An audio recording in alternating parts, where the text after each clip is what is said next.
New jam, Jordan? All right. All right.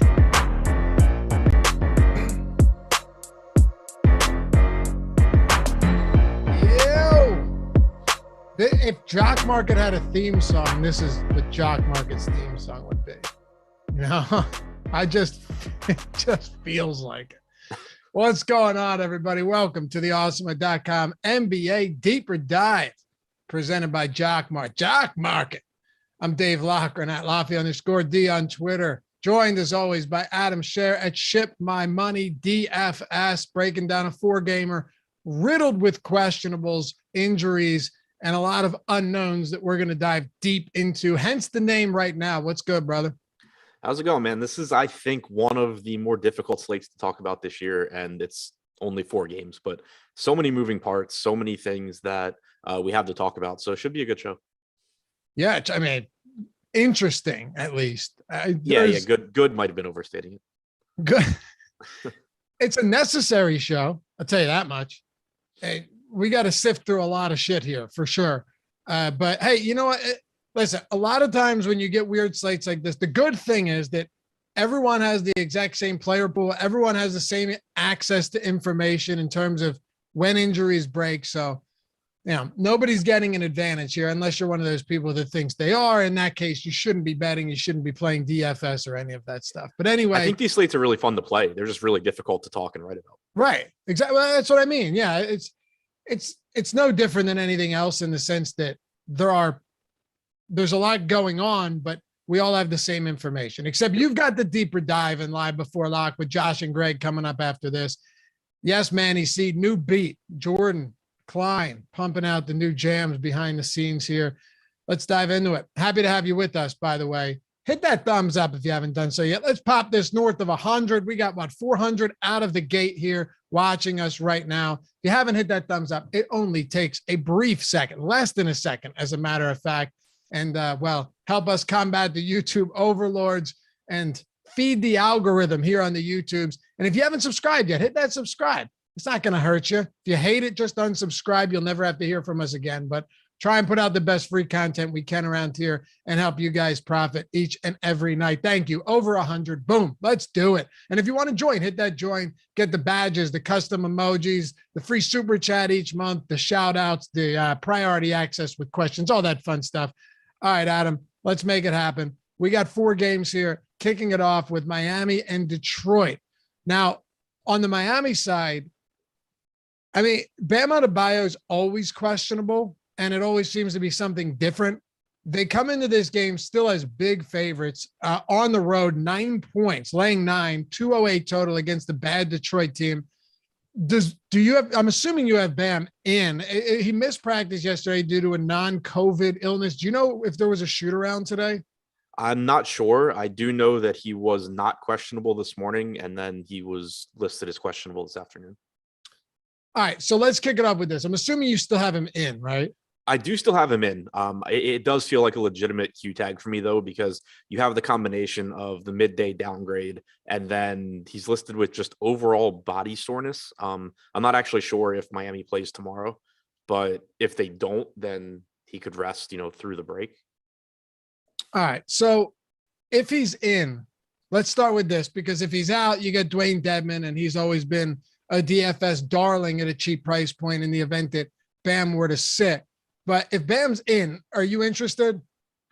So Miami does play tomorrow, which I guess doesn't make me feel too differently one way or the other, but at least worth knowing. But if Bam's in, yeah, I'm really interested, because not only do you get a matchup here against a Detroit team that's just really bad, but Detroit's missing both of their primary centers, with Isaiah Stewart suspended, with Kelly Olynyk injured. So you already have a player in Bam who is really good on a per minute basis and who's very reasonably priced going up against a weak Detroit front court. So I'll be really interested in Bam if he is able to play.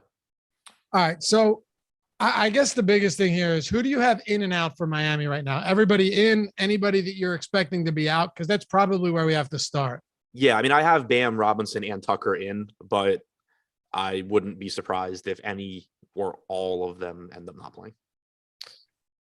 All right. I'm pulling up ownership, see if we have any updated ownership here over at awesemo.com. Our NBA projections, player projections are totally free today. Same with our NHL top stacks if you want to get in on that.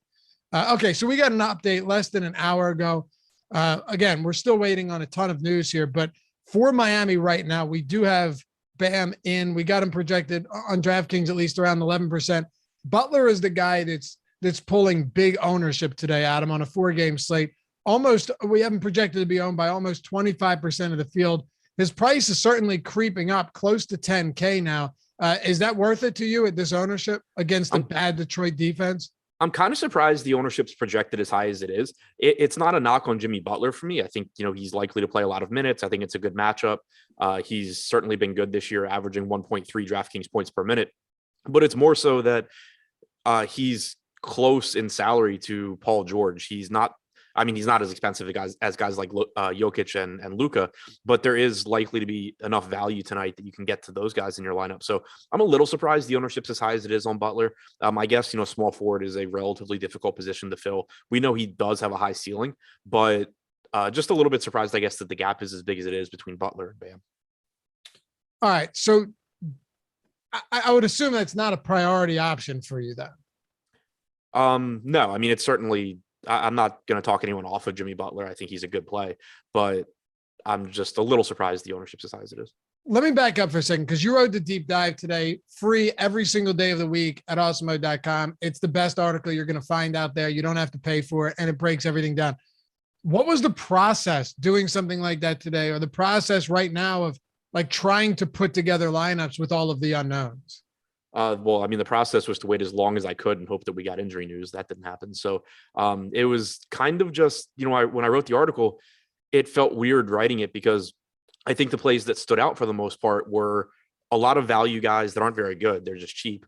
And then a lot of guys that are questionable, like Bam, like Jokic. So it was kind of difficult to write. And even now it's, kind of difficult to talk for sure about how your roster construction is going to look because it's going to look entirely different. Like, let's say Luka gets ruled out. Let's say Jokic gets ruled out. Jimmy Butler is going to become a phenomenal play, for example, because you have to spend the money somewhere and you're going to have no shortage of value. If Jokic is in, if Doncic is in, if Anthony Davis is in, that's where I start to, kind of question why 25% of the field's playing Butler when it's not going to be that difficult to get to some of those guys that are just a little bit better. So, and you'll see that too when we talk about Portland. Right now we have CJ McCollum, Damian Lillard around 25% as well. I think they're good plays just because you need to spend salary somewhere and they're some of the top raw point guys on the slate, but that whole tier is just going to look much, much better if these questionable guys sit. So let's say Jokic is in and Bam is in and Robinson and Tucker. Understandably, these guys aren't going to get a lot of ownership themselves, but if Robinson, let's say Tucker's out, right? Because while he's not somebody that's going to rack up big per minute production, he's been playing 30 plus minutes a night recently in 3 of his last 4 games. Is there anybody that stands to benefit in a big way from his absence to soak up the bulk of those minutes? If Robinson's out? If Tucker's out. Oh, if Tucker's out. Because he's also out with another one of those non-COVID illnesses. Right. So the front court's actually sort of interesting beyond Bam because like in the last game against Washington, you actually didn't have Dwayne Dedmon play all of the backup center minutes. Now that's a game where Washington had Montrezl Harrell and Daniel Gafford in foul trouble. So they actually went small for more minutes than they normally do. But you actually saw some PJ Tucker at the 5 with Dedmon on the bench. So if PJ Tucker were to sit, if PJ Tucker sits and Bam is in, I think you probably get all of the backup center minutes for Dedmon, which isn't, a huge deal, but I think it would make him, obviously look a little bit better. But I think you would also just get more run for Caleb Martin. You probably get more run for Max Strus, just picking up more minutes, down the line. So kind of just distributed almost evenly throughout and making it a moot point.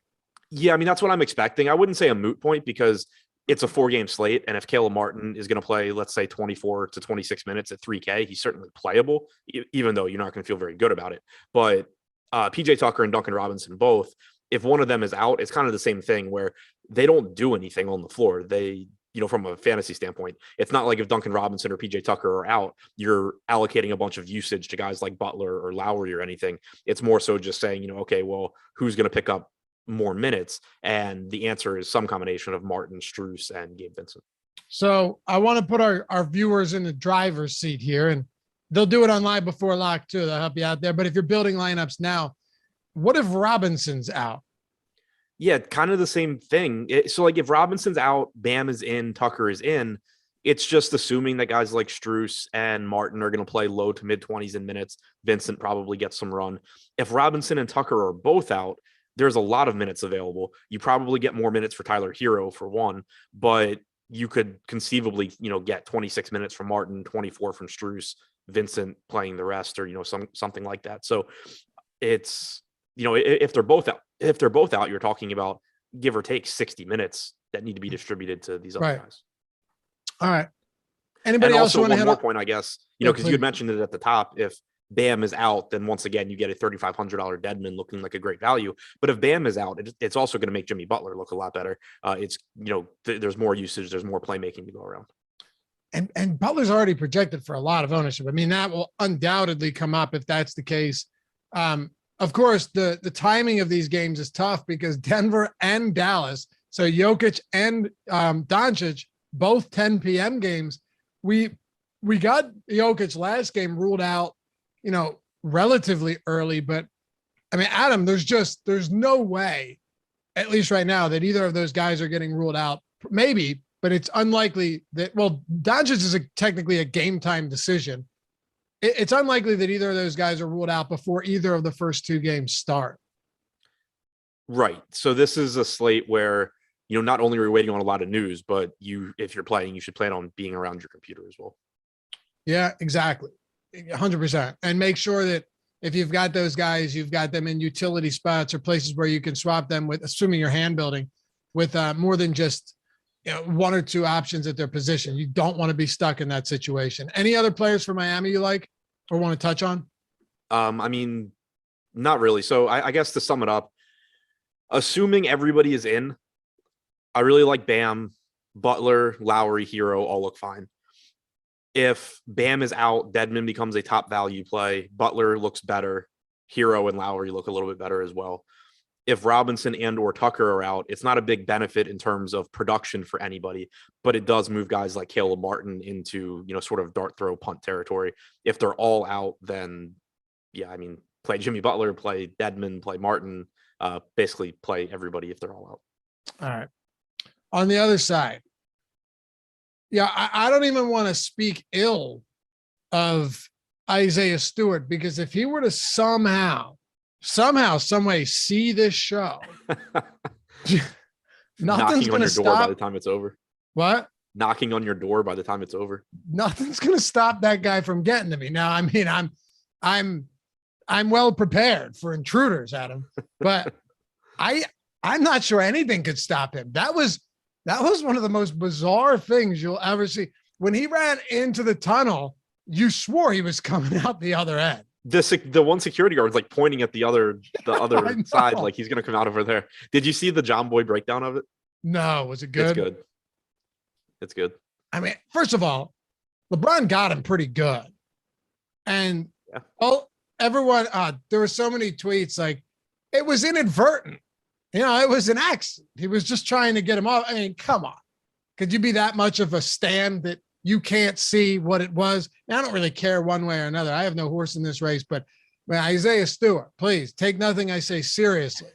I take you seriously, and that's all that matters. But my God, what an animal. Anyway. I do think it was inadvertent as far as I don't think LeBron intended to punch him in the face. I think he was. Stewart was pushing him, leaning into him. I think it was an aggressive move. I don't think he intended to punch him. It was like a full out backswing with fist. Yeah. Like fist. I don't know. Yeah, but I don't know. That's kind of just that's like a natural movement in that situation too. Yeah, I guess. All right. So you're one of those LeBron guys. I get it. Yeah, huge LeBron guy. Stewart's out, and you've got no Killian Hayes either. So while this is a bad team, big dogs at home, you have to at least talk about some guys. And you had mentioned to me before we started the show that, I'm writing up the deep dive and I'm talking about guys like Corey Joseph and Trey Lyles, which doesn't feel good, but on a 4-gamer, they have to come into the conversation. Yeah, for sure. And because not only are you missing Stewart, you're missing Kelly Olynyk, you're missing Killian Hayes. So there's plenty of minutes to go around here. The problem, well, there's two problems. One is that there's still a lot of interchangeable pieces on Detroit. So we're going to talk about, what we think the most likely scenario is, but you have to keep in mind that we haven't seen Detroit play a full game without all of these guys. There's a lot of just interchangeable guards and wings on this team that, if they happen to be playing well, could easily just take up more minutes. And on top of that, Detroit's a bad team that it always makes it kind of difficult to confidently project minutes for teams like this anyway, because they have ulterior motives too. They don't really care about winning games. There could certainly be a situation where, let's say Amadou Diallo takes minutes from Corey Joseph just because he's younger and they want to see him play. Not the most likely case, but something that you have to deal with teams like this. And then it's also a bad matchup against Miami. So there's plenty of value here, but I think it's important to keep in mind that there's also a lot of volatility in how many minutes these guys are going to play and also how they're going to perform. TJ says, I may disagree with a lot of things Laffy says, but if there's ever a zombie apocalypse, I'm doing anything I can for him to take me in.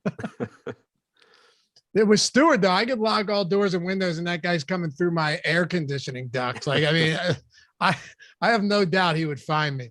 But I guess the biggest thing here is when you're looking at value right now with so many guys questionable, what does ownership look like if we do get news that Jokic and Bam are out? Like, what happens to Detroit ownership? What happens to your interest in this team if those guys end up being out? Yeah, I think Detroit ownership comes down if Jokic is out, because for one, it takes the best pay up option off the board.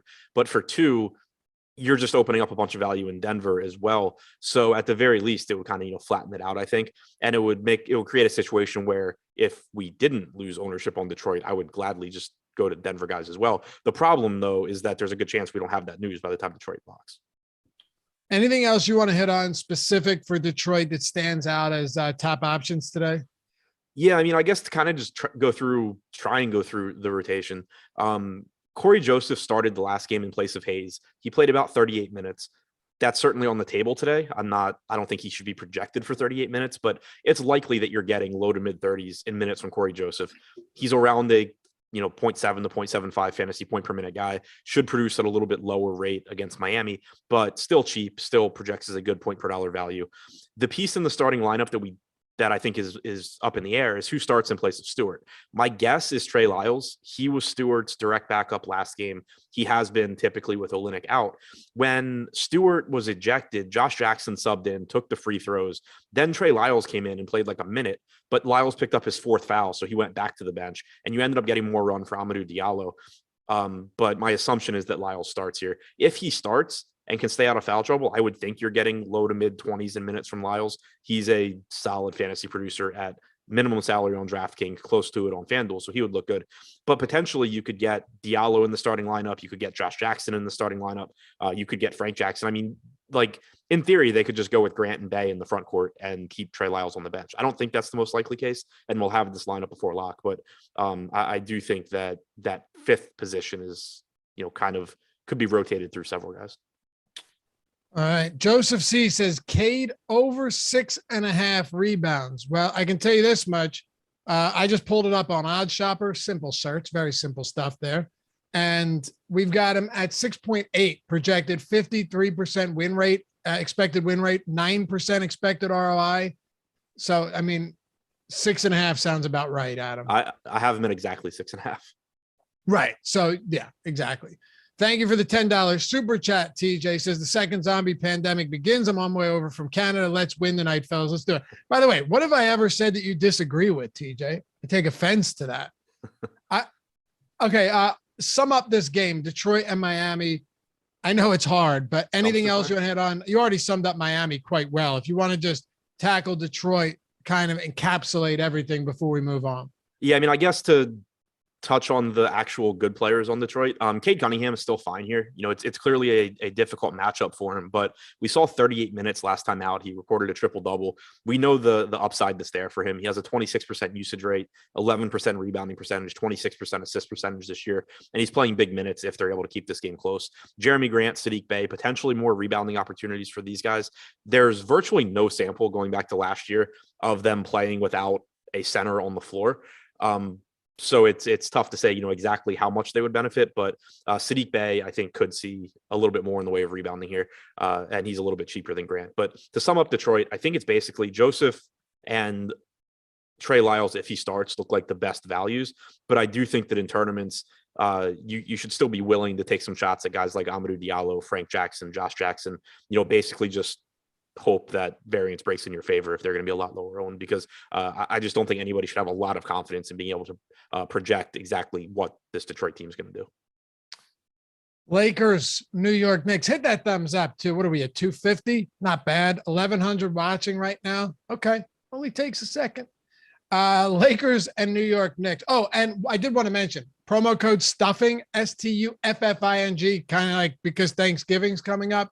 Get you the NFL Express Pass for a single $1. It's a massive bargain, even if we didn't have a ton of showdown slates coming up. But all of our, we have a ton of main slate content, lineup builder light in there, rankings, and a whole lot of other stuff. But for showdown, an insane amount of showdowns are coming up. You've got 3 on Thursday. You've got 1 on Sunday night. You've got 1 on Monday. I'm talking big ones too. I think $1 million prize pool, 200K up top for Thursday night. 50K up top for Thursday, Chicago, Detroit, 200K up top for the afternoon game with Dallas and the Raiders. You got the ownership, you got the top plays tool, so much other stuff, all of that for a single $1 for the entire week. If you use the promo code stuffing, go to awesemo.com/promos. $1. If you haven't subscribed at Awesemo yet and you want to check it out, there's no better time than now, especially with some great football coming up. And you get Thursday and you get Sunday slate, all the main slate stuff. Check it out for $1. Use that promo code at awesemo.com/promos. The Lakers, LeBron is out for accidentally busting up Isaiah Stewart's face, someone like Adam might say. But he's got that 1-game suspension. The weird thing, though, is we've seen Anthony Davis carry that red next to his name every game, but he's basically been probable. He came into the day as probable, and then he was questionable, and now he's been being considered 50-50. So, this is another crazy one. Adam, if he actually doesn't play, then you've got Russell Westbrook sitting here by himself with no LeBron and no Anthony Davis. Yeah, it's certainly it's another spot that we're just waiting on news that's going to make a huge difference, because obviously we know LeBron is out, but Davis and Westbrook are still more or less correctly priced for LeBron not to play. They're certainly playable on a 4-game slate, but neither one really stands out if Davis is in. If you take Davis off the floor, though, then you're just getting Westbrook doing everything. I will say I think it's a difficult matchup for him. We know that the Knicks have struggled against 3-point shooters this year, but they've been good protecting the rim. Westbrook looks to get to the rim, doesn't do a whole lot of making 3-pointers. So still a tough spot. But, if you take Davis and you take LeBron off the floor, there's just going to be plenty of opportunities for him there. He's played 111 minutes without either of them on the floor so far this year. 1.4 DraftKings points per minute, 35% usage rate, 39% assist percentage, 14% rebounding percentage. So he would definitely look better than he does if Davis is in. But then you also have Horton Tucker, who is going to be a really popular play anyway. Right now we have him projected to be the second highest owned guy on the slate. He's played really well in his 3 starts without LeBron, probably unsustainably well, but either way, he's played well. If you take Davis out, though, that's one less guy that he has to share the ball with, and it makes it even more likely that Horton Tucker has a big game. Caleb says, if Stewart and LeBron started throwing them, who's winning? In that situation, I think Stewart, because LeBron might die, and not because he's not tough, but because Stewart was seeing red. Right, exactly. Like LeBron wasn't mad. Right. I think Stewart wins there. If they just like square off in like a neutral setting where neither one of them just got punched in the face, I don't know. It would be like bare knuckle boxing. Right. Like it would be hard to bet against LeBron just given, but like Stewart's his size too, and a lot younger. Have you ever seen that bare knuckle boxing documentary from out there in Europe? No. Is it like Jokic's dad versus Nurkic's Yeah, dad?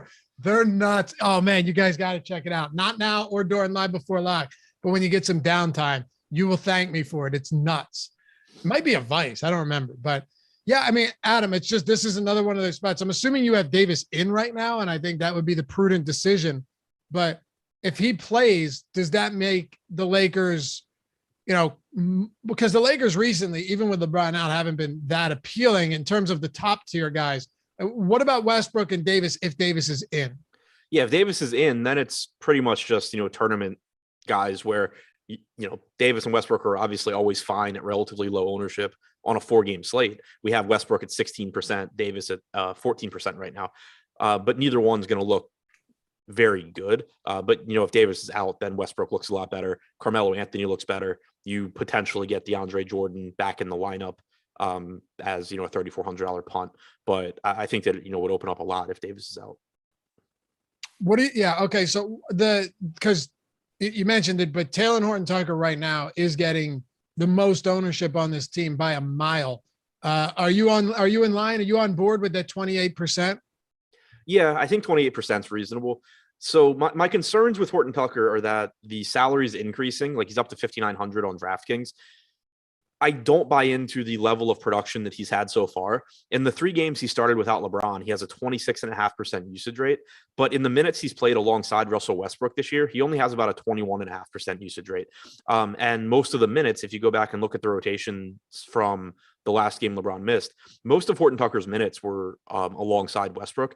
So I don't buy into him being that high of a usage guy if he's playing with Russ and with Davis, but he's still a good player. He still rebounds. He still is likely to be like a 20 to 22% usage guy.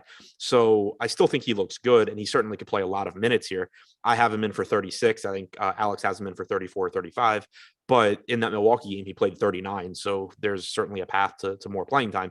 My point being, I think he's at a price tag now where he can actually fail. I don't think he's, I don't think you should just look at the 50 plus fantasy points last time LeBron was out and just decide that's what's going to happen again. But with it being a 4-game slate, with it being still a reasonable price tag and not a crazy amount of ownership, 28% is high, but it's not like he's projected for 40 or 50%. If that ownership holds, then I'm still interested in Horton Tucker. Anything else for the Lakers? Nope. New York Knicks. This is one of the few spots where you don't have a ton going on. You have Derrick Rose questionable, Mitchell Robinson's out, Taj Gibson's doubtful. So we could let's start with the front court here.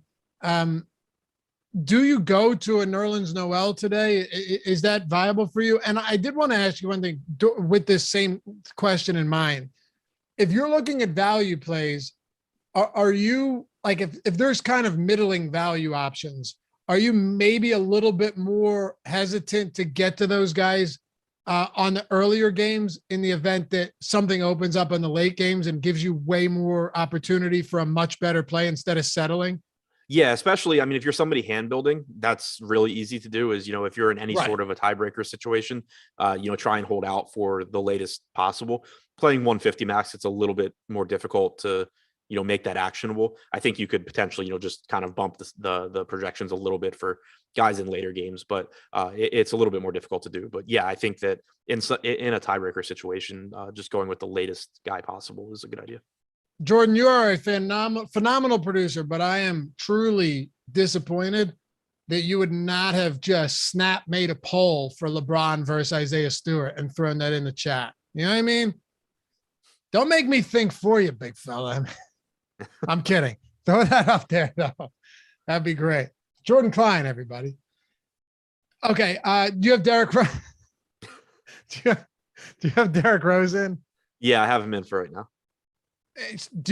If he's out, I know his minutes have been like, how do you project a guy like Derrick Rose's minutes each night? Is he in many instances like a hot hand type player where if he's playing well, he's just getting more run?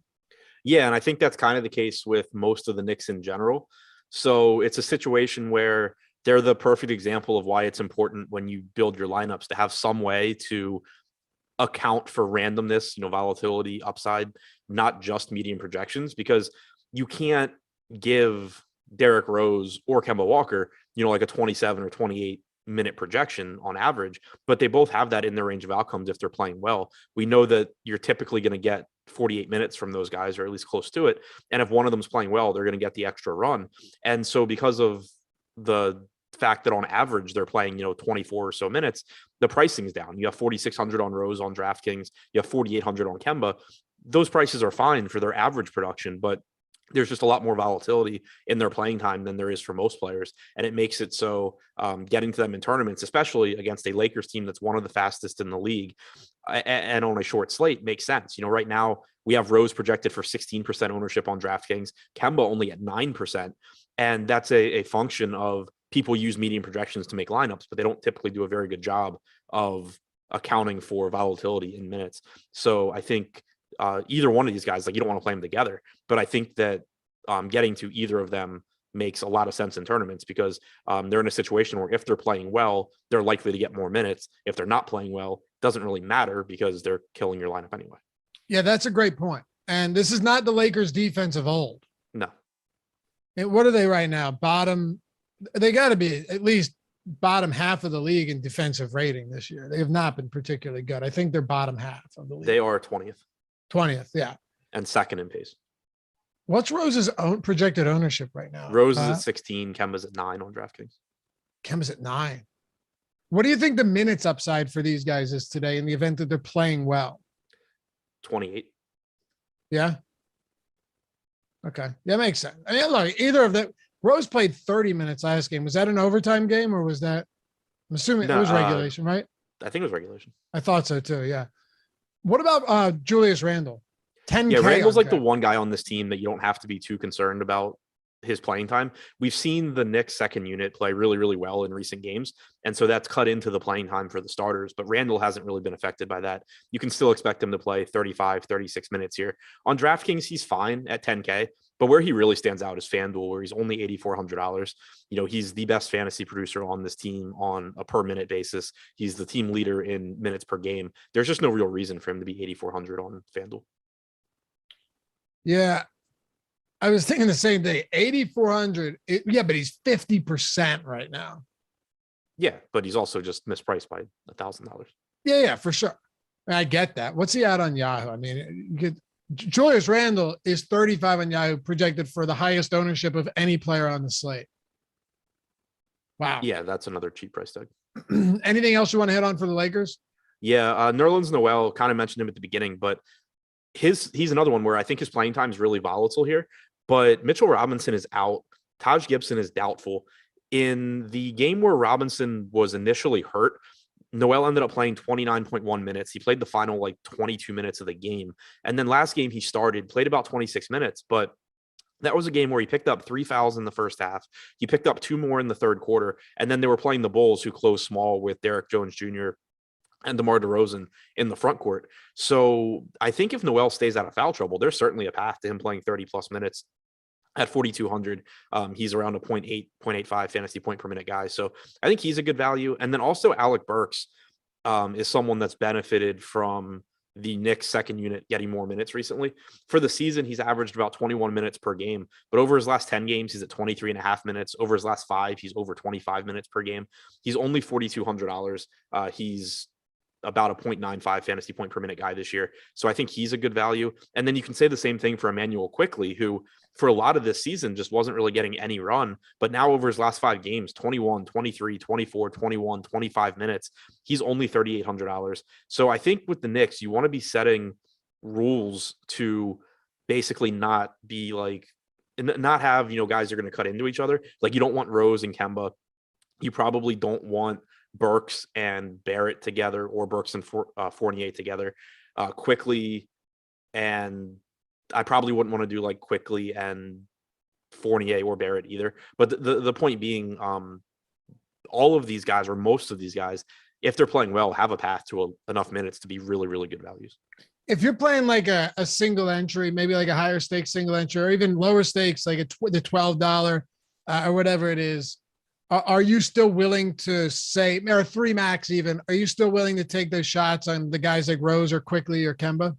Yeah, I think you have to be, because you're still, even if it's a single entry or a 3 max, you're still trying to win the tournament. You're not just trying to make a quote unquote safe lineup. And there's just still a ton of upside in this team at reasonable ownership because of the volatility in their playing time and the fact that they're playing the second fastest team in the league. So I think that it's why it's important to play within your bankroll, whatever you're playing. You don't want to be going into a single entry or a 3 max and just saying, there's volatility here, so I can't play these guys because I only get one lineup. You still want to win those tournaments. For sure. If Emmanuel Quickly is in the fadeaway winning lineup tonight, 100K to first, will you rock the Kyle Kuzma sweater on your next show? Man, if you buy it for me, I would do that for free. You would you? Would you like? But you'd have to get up and kind of walk around the room so we could all see. Man, it. I'd have to clean my apartment. No, just in front of your camera, just back and forth. Did you see the thing? If you can buy me a like giant pink, like what's the Dr. Seuss book that you know what I'm talking about? Yeah, exactly. Someone posted that picture in one of the comments, actually. Yeah, it's I can't think of what book it was, but that's exactly what it reminded me of. Did you see I retweeted it. They were, for every 25 retweets, I'll make Kyle Kuzma's sweater larger. Yeah. I didn't go through that thread like I did with the Oh, you should have. At the end, they did a video of like Godzilla, but instead it's Kyle Kuzma in the sweater, like tall as a skyscraper. I mean, listen, man, I don't know if I'd want you to do that, but thanks for getting us to 400 likes, by the way. We're 398, but thank you. Let's talk about Denver and Portland. Before we do, Jock Market. Told you, theme song opening up the show. Jordan's got the new jams going. We were feeling it. If you haven't played there yet, first things first, use the promo code Awesemo. Get up to $50 when you sign up, AWESEMO, on your first deposit bonus. They turn fantasy sports into the stock exchange where you can make money every hour, down to the minute, down to the second, as a matter of fact, by buying and selling shares of players in real time for real money. So you have markets for football, for baseball, which isn't happening right now, NBA, PGA, NHL, all of that stuff. All of that is cool, right? Because it's the whole stock exchange feature. But they have a pregame IPO where you can buy shares and sell shares of players that maybe you've researched, maybe you've watched these shows, maybe you've got a good read on them, and you know that their quote unquote stock is going to go up throughout the day. Then you can sell them. You can hold on. You can buy more. There's so many different ways to use strategy, to use our shows and all of our tools to really make a profit and get an edge over there at Jock Market. You can download the app in the App Store or in the Google Play Store. And like I said, you get the $50 when you sign up using the promo code Awesemo. But if you don't profit during your first market, you'll get up to $100 refund if you don't profit in your first market. And all of our Jock Market IPO projections are free at awesemo.com. No reason not to check it out. Jock Market, JOCK space MKT. See you over there. All right. Talk to me about Denver. We'll break it down immediately from the Nikola Jokic situation. Questionable right now heading into a 10 p.m. Eastern game. Yeah. So first, Bam Adebayo will play. Duncan Robinson, PJ Tucker, game time decision still. Okay. So at least we have one big one. Yeah. So for Denver, I mean, this one is completely contingent on what Nikola Jokic does here, because you've gotten pricing on most of these guys increasing as a result of Jokic missing the last couple of games. If he comes back, he very clearly looks like the number one play on the slate. He's the best fantasy point per minute producer in the league with Michael Porter Jr. out. He's at 1.95 DraftKings points per minute this year. It's a wrist injury that caused him to miss 2 games. So there's no real reason to think he's going to be limited here unless we hear otherwise. Expecting him to play his normal 34, 35 minutes. And he's not even that expensive at 11,400 on DraftKings. He's less expensive than Luka Doncic. So he just easily becomes the top play if he's in. If he's out, and if he's in, it makes it really difficult to get to much else on Denver, because you have Barton up to 7,400. You have Aaron Gordon up to 6,700. Monte Morris at 4,400 is still fine, but loses a lot of production with Jokic out there.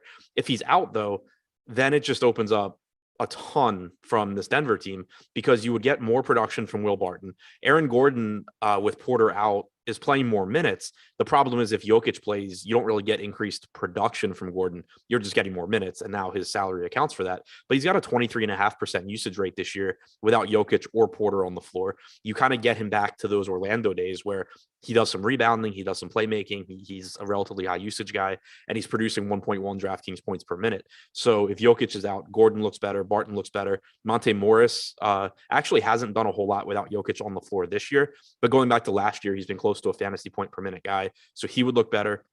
And then you kind of just get the revolving door of the sub 4K guys. We don't know what the starting lineup would look like. Jokic 2 games ago was replaced by Austin Rivers in the starting lineup. Last game, it was JaMychal Green. When he missed time earlier this month, it was also JaMychal Green. But If JaMychal Green were to start, he'd be a good value. If Jeff Green starts at center, he's a good value. But you and I were talking before the show. You've also gotten Zeke Naji upgraded to questionable today. Yeah. He played 20 and a half minutes on November 10th against the Pacers with Jokic out. That's a situation where, if they started JaMychal Green, you could potentially still look to Naji at 3K for some value. Bones Highland is out, so you're getting $3,300 Campazzo back in the rotation, most likely. $3,500 PJ Dozier could play some more minutes. So much from Denver is playable if Jokic is out, and so little is playable, or at least you're not going to be excited about much of it if Jokic is in. Right. Exactly. Yeah. Stewart, by the way, 70% to 30% on who wins in a fight between Stewart and LeBron. Someone said he was actually a boxer before. Yeah, so I was actually going to say that too. I looked at his Wikipedia page the other day, and it said that he grew up as a boxer. Oh, okay. Well, there's that. Yeah. Wes Walters with the super chat. Thanks, Wes. Hey guys, thanks for the information daily from Kentucky here. AD versus Randle tonight. Two former Wildcats. Play both or pick one or the other. Which one, Adam? A lot's going to depend on, well, obviously Davis, his status, but also Jokic and Luka, but especially Jokic. Like if Jokic is in, it becomes difficult for me to get to both of those two guys. Of Davis and Randle, because Jokic is a priority. If Jokic is out, I think playing both of them is fine. But if I have to pick one, on FanDuel, it's Randle, 8,400. On DraftKings, it would be Davis at, not that much more of a salary. Najee's interesting to me, though, because this game, I don't really know what to make of it, because the game that Jokic played on the 14th was just absolute obliteration of the Blazers. Najee played 18 minutes, but a lot of that was garbage time. The one, as you mentioned prior to that, though, he got 20 minutes. And while who started that one? It was Green and JaMychal. It was JaMychal Green and Jeff Green in the front court. Aaron Gordon, Monty Morris, Will Barton was the starting lineup. But Najee played pretty decent minutes in a competitive game that was decided by 3 points. His per minute production this year has been solid. I'm not saying you can project him for 20, but what happens if, you go into this and we do get some news and you've got, he's 3K. I mean, if that happens to be the case, he could end up being a pretty decent value option. Yeah. And this is all contingent on, he's not going to be very popular at all. I don't think he is, though, it's right? Just, do you? What'd you say? I don't think he is. Do you think he might be? No, okay. I thought you were saying contingent on if he is or isn't popular. No, because there's legitimate risk here where, I mean, he missed 4 games with an ankle injury. They could limit him. He could just still not be in the rotation. I mean, you could get JaMychal Green starting. You could get Jeff Green, staggering and backing him up basically, and they play smaller. Like there's, Portland is most likely going to close the game small. So he's really risky, even if he's active. But the point being, it's really difficult to find minimum salary guys that score more than a fantasy point per minute that have any chance of playing 20 minutes on a 4-game slate and them not be popular. So that's, pretty much what it is the minutes are there if Malone wants to give them to him. Whether he does or not, who knows, but it can certainly pay off nicely for you in these large field tournaments. Carmelo, thank you for the super chat, Darren. Carmelo, Madison Square Garden return, big game possibility. You have to assume he's played at Madison Square Garden since he was on the Knicks. Yeah, I was about to say, he has to have played there since. That'd be insane if he hadn't, but no, there's no way, right? I don't know. Anyway, I'm not taking that. He played 17 minutes at the Knicks on February 6th of this year. He played 31 minutes at the Knicks on January 1st of 2020, both with Portland. Both what? With Portland. How'd he do? 2 points, 3 rebounds in 17 minutes in the last game, 26 points, 7 rebounds in 31 minutes in the game before that. All right. So you're telling me there's a chance. If Davis is out, how much additional run do you get? So I think he plays 30 to 32 minutes if Davis is in. If Davis is out, you could get him pushing 35, 36. And what about usage differential there? So he'd still have to contend with Russell Westbrook, which is the problem, but there should be more usage to go around. Horton Tucker is a relatively high usage guy as well. Let me see. I don't know. I doubt we have much of a sample with both of those guys off. James and Davis off this year. Melo's played 97 minutes and has a 20% usage rate. Okay. Westbrook has been on for 87 of those minutes. So like the usage potentially would come if they stagger them and, Melo just goes and plays iso ball for the 12 minutes that Westbrook's not out there. You want to talk about anything else for Denver? No, I think it's just pretty. It's kind of just play everybody if Jokic is out and play Jokic if Jokic is in. Yeah, I did want to ask you one thing. Like, if Jokic is out, I know you said play everybody, but you mentioned to me before the show started that the mid-range today is kind of ugly. Does that make somebody like Aaron Gordon just that much more appealing, given that he'd be one of the few good mid-range options? Yeah, him and Barton both would start to stand out. Gordon's played 118 minutes without Jokic or Porter on the floor this year, 1.1 DraftKings points per minute with a 23.5% usage rate. But he also has a 16% rebounding percentage and a 15.5% assist percentage. Barton's played 157 minutes, 1.1 DraftKings points per minute, 25.3% usage rate, 20.3% assist percentage. So both of those guys would look like better options if, they would look like some of the best mid-range options if Jokic is out. All right, talk to me. And yes, by the way, Adam mentioned it earlier, but if you're just tuning in or if you missed it, Bam Adebayo is in. Tucker and Robinson are both game time decisions, so we'll pay attention to that. Of course, Greg Ehrenberg, Josh Engelman coming up right after this, so do not go anywhere. Live Before Lock coming up. And once again, thank you. 500 likes. We're doing big things here. I mean, we don't even have to ask. You guys are just the greatest. All right, Portland, this is like the one team that we're not dealing with any real injuries. I guess the Clippers to some extent, since we know Batum's in protocol and Morris is probable. But yeah, this is the one spot. Like you said, if injuries happen, if guys are out, then Lillard and McCollum become a whole lot more popular. What about them right now if we're assuming everyone's in? Yeah, so those two they're interesting to me because I understand why they're getting ownership. You just have to get raw points somewhere. It goes back to something we've talked about a lot lately where, value doesn't actually matter. It's just kind of an easy way to talk about how you're going to get good players into your lineup. So if, everybody is in, then, like if all these questionable guys are in, then mixing in some Lillard, some McCollum is going to make sense just because they are both high upside players. The reason that neither of them really stand out though is, it is a relatively difficult matchup against Denver, and Lillard's 9,600 on DraftKings, McCollum's 7,800 for the season. McCollum's at 1.04 DraftKings points per minute. Dame's at 1.14. Derrick Rose ruled out, so play a lot of Kemba Walker. Taj Gibson also ruled out, so Noel's minutes are looking good. But as far as the Portland guys, they're still. It's a 4-game slate. They look like good options. They don't stand out for any reason in particular. Like Portland is healthy. The matchup's not great. It's basically just saying, if I'm playing 150 lineups, there's no reason for me to not have Dame or McCollum and some of them. Is there, okay, I do want to pull up ownership here at Boom Bust Tool as well. Like I said, player projections free today for NBA, NHL Top Stacks, also free. Promo code STUFFING.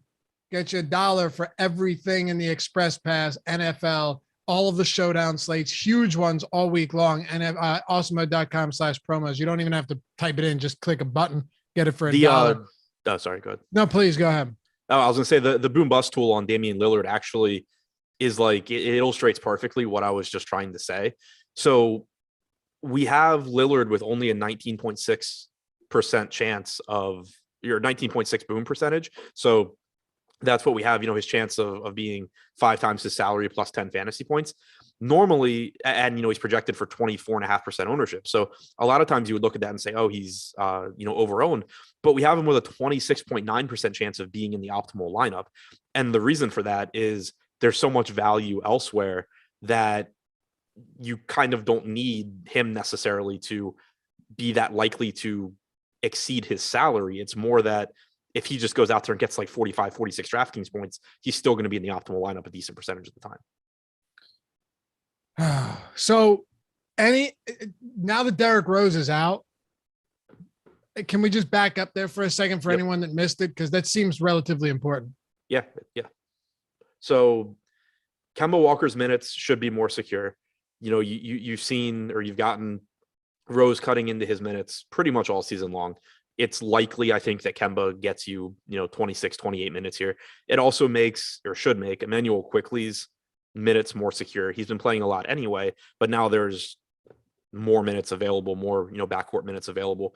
Maybe you get a little bit more out of Fournier. He hasn't been playing fourth quarters lately, but there's more minutes there. So Fournier, Burks potentially look a little bit better. I think the number one beneficiary, the guy that I feel the most confident benefits here, is Kemba. Second would be Quickly. But I think it does make guys like Burks and Fournier look a little bit better as well. Does it make any of them really solid? Yeah, like Kemba, I think Quickly and Kemba look great. Yeah, really solid plays. You would think so. Anything else you want to hit on with Portland? Then we got one game to go. So for Portland, I think that Larry Nance is interesting at 3,600. He's played at least 20 minutes in 6 straight games now. He started out this year slowly in terms of playing time, but he's been between 0.9 and 1 fantasy points per minute. He's still cheap. Portland's been very willing to close small, and certainly could do it here as well. I do think that it's even more likely, like if Jokic is out, it makes it even easier for Nance to play more minutes and for Nas Little to play more minutes. But I do think those guys are both reasonable values. One thing I pointed out this morning with Josh is when I'm trying to think of how to set rules amongst players, I try and think about what the closing lineup is likely to look like. And with Portland, you can be pretty confident that Lillard, McCollum, Powell are in the closing lineup. So I wouldn't want more than 2 of the Nurkic, Nance, Covington, Little, Simons group of guys. Okay. Hey, Jordan, let's shout out all of our people that have been inducted into the Awesemo Hall of Fame. Many of you in chat right now. Adam, all I do is you got a couple questions in chat. If you want to knock those out so we don't have to read them out loud, much appreciated. Hey, Awesemo Hall of Fame. If you go to awesemo.com/avatar, download that avatar, use it at Yahoo, DraftKings, FanDuel, wherever. Finish top 3 in a field of 5,000 or more, and tweet us at Awesemo, HOF, Awesemo Hall of Fame. You will get a free month of Awesemo Plus Platinum, $90 value, every single tool on the site, everything we have to offer. And not only that, you'll get all that warm embrace, that love on Twitter, and you'll get shouted out here right on the Hall of Fame. Just like Pedro R says, thanks, boys. There, it's a big one. 750 and 500, first and second on the same night. Little NBA action there. And then, of course, you've got Praz D, obviously. First in the 150 max, 5K up top with 4 bullets. Congrats, man. That's huge. Appreciate you. And yes, get a premium sub. Use the tools and you'll win money. I agree with you, man. Congratulations. Adrian Fernandez. Had to wait until it was in my bank account. Still can't believe it. Huge shout out to the whole team for the tips and introducing me to Late Swap. Now, first of all, this is a $100,000 win. It's tough to see that. But I swear someone's trolling me with this next one because it's the same dude with the same lineup. Now, first of all, it's just a straight train all the way down in first place in the 12K piggy bank shot. Okay. In the piggy bank, which is still, great. And then $100,000 win in the NBA clutch shot. I don't know. Explain that to me. Huge day. Appreciate you, man. Big win. And I'm happy to see it. Dave Fick, thanks for helping me start my week off strong as a Fantasy Cruncher subscriber. Winner of 50, 2,500 and 286. Good stuff, Dave. And then Oscar Emac, thanks for the Sunday night before lock show. Good stuff. Not the big one, but close enough. Still a nice hit. Good. Congrats to all of you guys. You made it into the Hall of Fame. You'll forever be enshrined here as some of the greatest. And we talk now about the Dallas Mavericks and the LA Clippers. Luka Doncic has been out since the 15th. Do you have him in, out, or are you just completely clueless on this one like many are? So I didn't think he was going to play this morning because he went through practice yesterday or the day before. I think it was yesterday.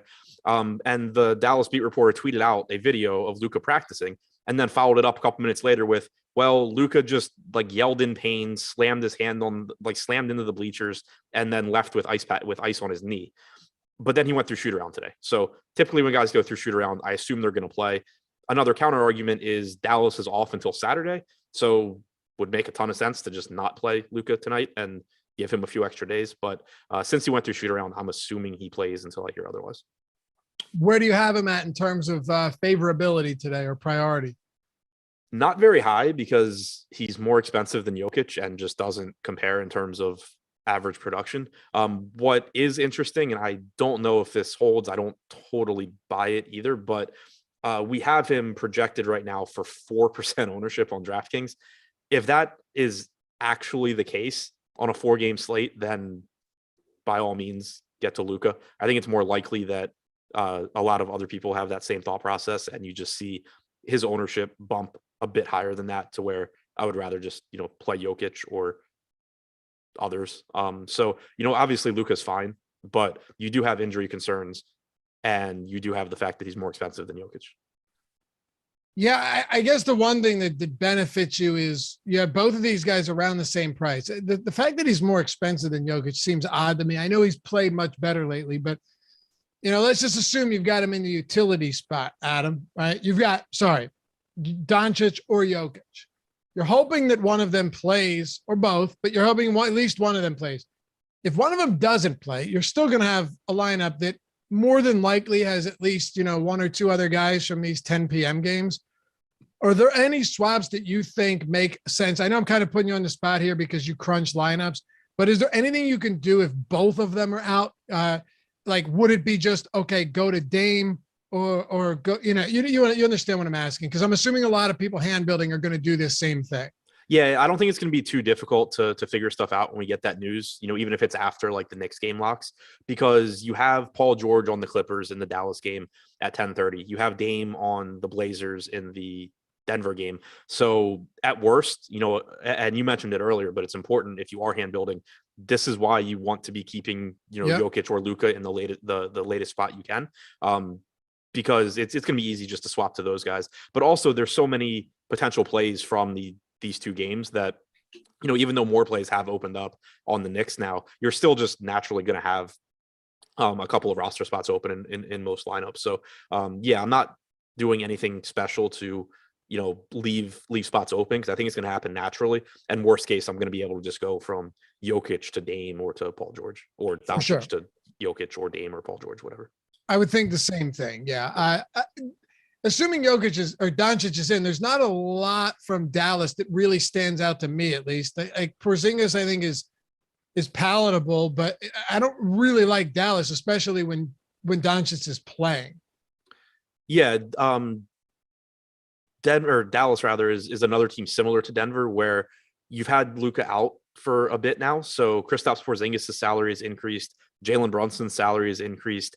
They're just overpriced for Luka to play. That's not to say that Porzingis can't still have a good game at 8,500. He can, but he's basically priced for Luka to be out here. He's around a 1.2 to 1.25 DraftKings point per minute guy without Luka. He's 1.1 to 1.15 DraftKings points per minute with Luka. So it's not a huge difference, and he is still likely to play 32 to 35 minutes or 34 minutes. But he just certainly looks better if Luka is out. Same goes for Brunson, who is over a fantasy point per minute player, but you go from 30 minutes to 35 or 36 if Luka's out. Talk to me about the Clippers as we wrap this one up. You've got George, Ivica Zubac, Reggie Jackson. Top options here. Anyone you're trying to prioritize on this slate? Yeah, I think George is the top option, as he usually is. He's averaging about 35 minutes per game this year. He's at about 1.3 DraftKings points per minute. He just looks good here. I think that he's going to get some ownership. We have him projected right now to be the third highest owned guy on the slate. That makes sense to me. He's eligible at both forward spots on DraftKings, so it should be pretty easy to get him into lineups. He's not that expensive. He's only 9,200 on FanDuel, 10-3 on DraftKings, so he looks good. The rest of the Clippers, I think, are a little bit dicier. You can certainly still go to guys like Bledsoe, Reggie Jackson, Zubac, $4,300 Terrence Mann, but we don't know exactly how this rotation is going to look. Marcus Morris is expected back. Nick Batum is out.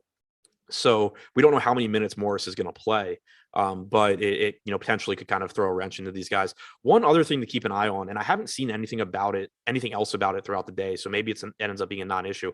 The Clippers canceled their shoot around this morning out of health and safety precautions. I haven't seen anything else, so maybe it really was just precautionary and there's not anything going on. But definitely just keep an eye out for the potential that the Clippers start ruling some guys out in a while. It couldn't have been because of Batum, right? Because he hasn't played. That's what was weird to me. Like he's been dealing with his for a while, so it seemed like it was something new. That is strange. All right, yeah, you're right though. It's worth keeping. Wouldn't that be the cherry on top if it's just like Paul George, Zubac, Reggie Jackson, Bledsoe out? Well, I was messaging Josh at the time because it was like within like 30 minutes. I think it was like Anthony Davis questionable, Bam questionable, Clippers cancel shoot around. It was like this is just turning into like a pure April slate potentially. It really is. Yeah. But it's not. Anyway, we're going to toss this over to Josh and Greg. Assuming everyone's in, top option from the slate at the high end and top value option to wrap this up, Adam. Jokic at the top, top value option, depending, how cheap we can go. So, I mean, I think it's probably quickly now. Okay. Yeah. I think you could call West or Kemba a value option too. Yeah. Right? Yeah. I'll say I haven't adjusted my Knicks stuff, obviously, since we just got that news, but just off the top of my head, I would think quickly or Kemba are towards the top now. All right. Hey, appreciate you guys. I'll be back here tomorrow breaking down the Thanksgiving football slate. We already did it today, and then 3.5 hour stream on Thursday. But if you're not going to be around, you're traveling, have a wonderful Thanksgiving with all of those nut job family members that we have that some you didn't know even existed anymore. But hey, it'll be a good time. Have a great holiday. I'll be back tomorrow and Thursday. Adam will be back doing the strategy show and the deeper dive, all that good stuff. Hit that thumbs up. Stick around. We're almost at 600. Josh, Greg, coming up next, taking you up to lock, followed by 30-minute Jock Market show up till 7:30. Peace.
I just want to play this slate and focus for the next hour. Just want all the news. AD still a game time decision. I don't want Jokic or Luka news until after 7:30. Yes. Not on a day like today. On the way to I want to know if nobody else is allowed to know. And we are live. Welcome to NBA Live Before Lock. It is Tuesday, November 23rd. I am Josh Engelman. I am joined by Greg Ehrenberg. We are brought to you by Jock Market. Not only that, we're going to give you guys an extra 30 minutes of Jock Market content after we get to lock. Before we do anything, please hit that like button, subscribe to the channel, hit the notification bell, all that good stuff. We're already at 600. I think 1,000 is in our sights for tonight. Greg, how you feeling? Well, I don't know who I'm rostering today. That's one thing for sure. I mean, we know we're going to have a lot of Knicks value. You and I are going to hit on that in a second, but I would be remiss if I did not point out all the injuries that you and I and everybody who's listening are currently waiting on. Nikola Jokic, questionable. Anthony Davis, questionable. Luka Doncic, questionable. And I'm just going to throw his name in there because he belongs in that group. PJ Tucker, also questionable. It is a star-filled questionable night. Anthony Davis has a low-grade fever per Frank Vogel. Says Davis will give it a try on the court pregame, see how he feels. No decision if he will play against the Knicks tonight. That one's big, too. To me, that's the biggest one of all of them. The Luka one would seem like it should matter the most, but the players are kind of already priced for him being out. He's missed a couple of games. The Jokic one, also kind of the same. The difference is, though, I really want to play Jokic if he's in. But the Anthony Davis one just opens up so much value if he's out. And then it gives us Russell Westbrook as a pay-up option. And then that game just as a stacking option. We're already getting to a ton of Knicks. Then that would be a situation. If there's no AD, I'm going to be rooting for like triple overtime in Knicks-Lakers. Yeah, not to mention that one's at 7:30, so it's possible that we get AD news between 7 and 7:30, which is not ideal. I'd like to just either have him in or have him out. The other guys, I just want to take that entire 2-hour stretch between the games to figure it all out. But the piece that I want to talk about is this. The guys on the deeper dive got the Derrick Rose news as they were basically leaving. I started pulling this data, and I think we need to dig into it because Kemba Walker has played 394 minutes this season for the New York Knicks. Emmanuel Quickley has only played alongside of him for 18 minutes.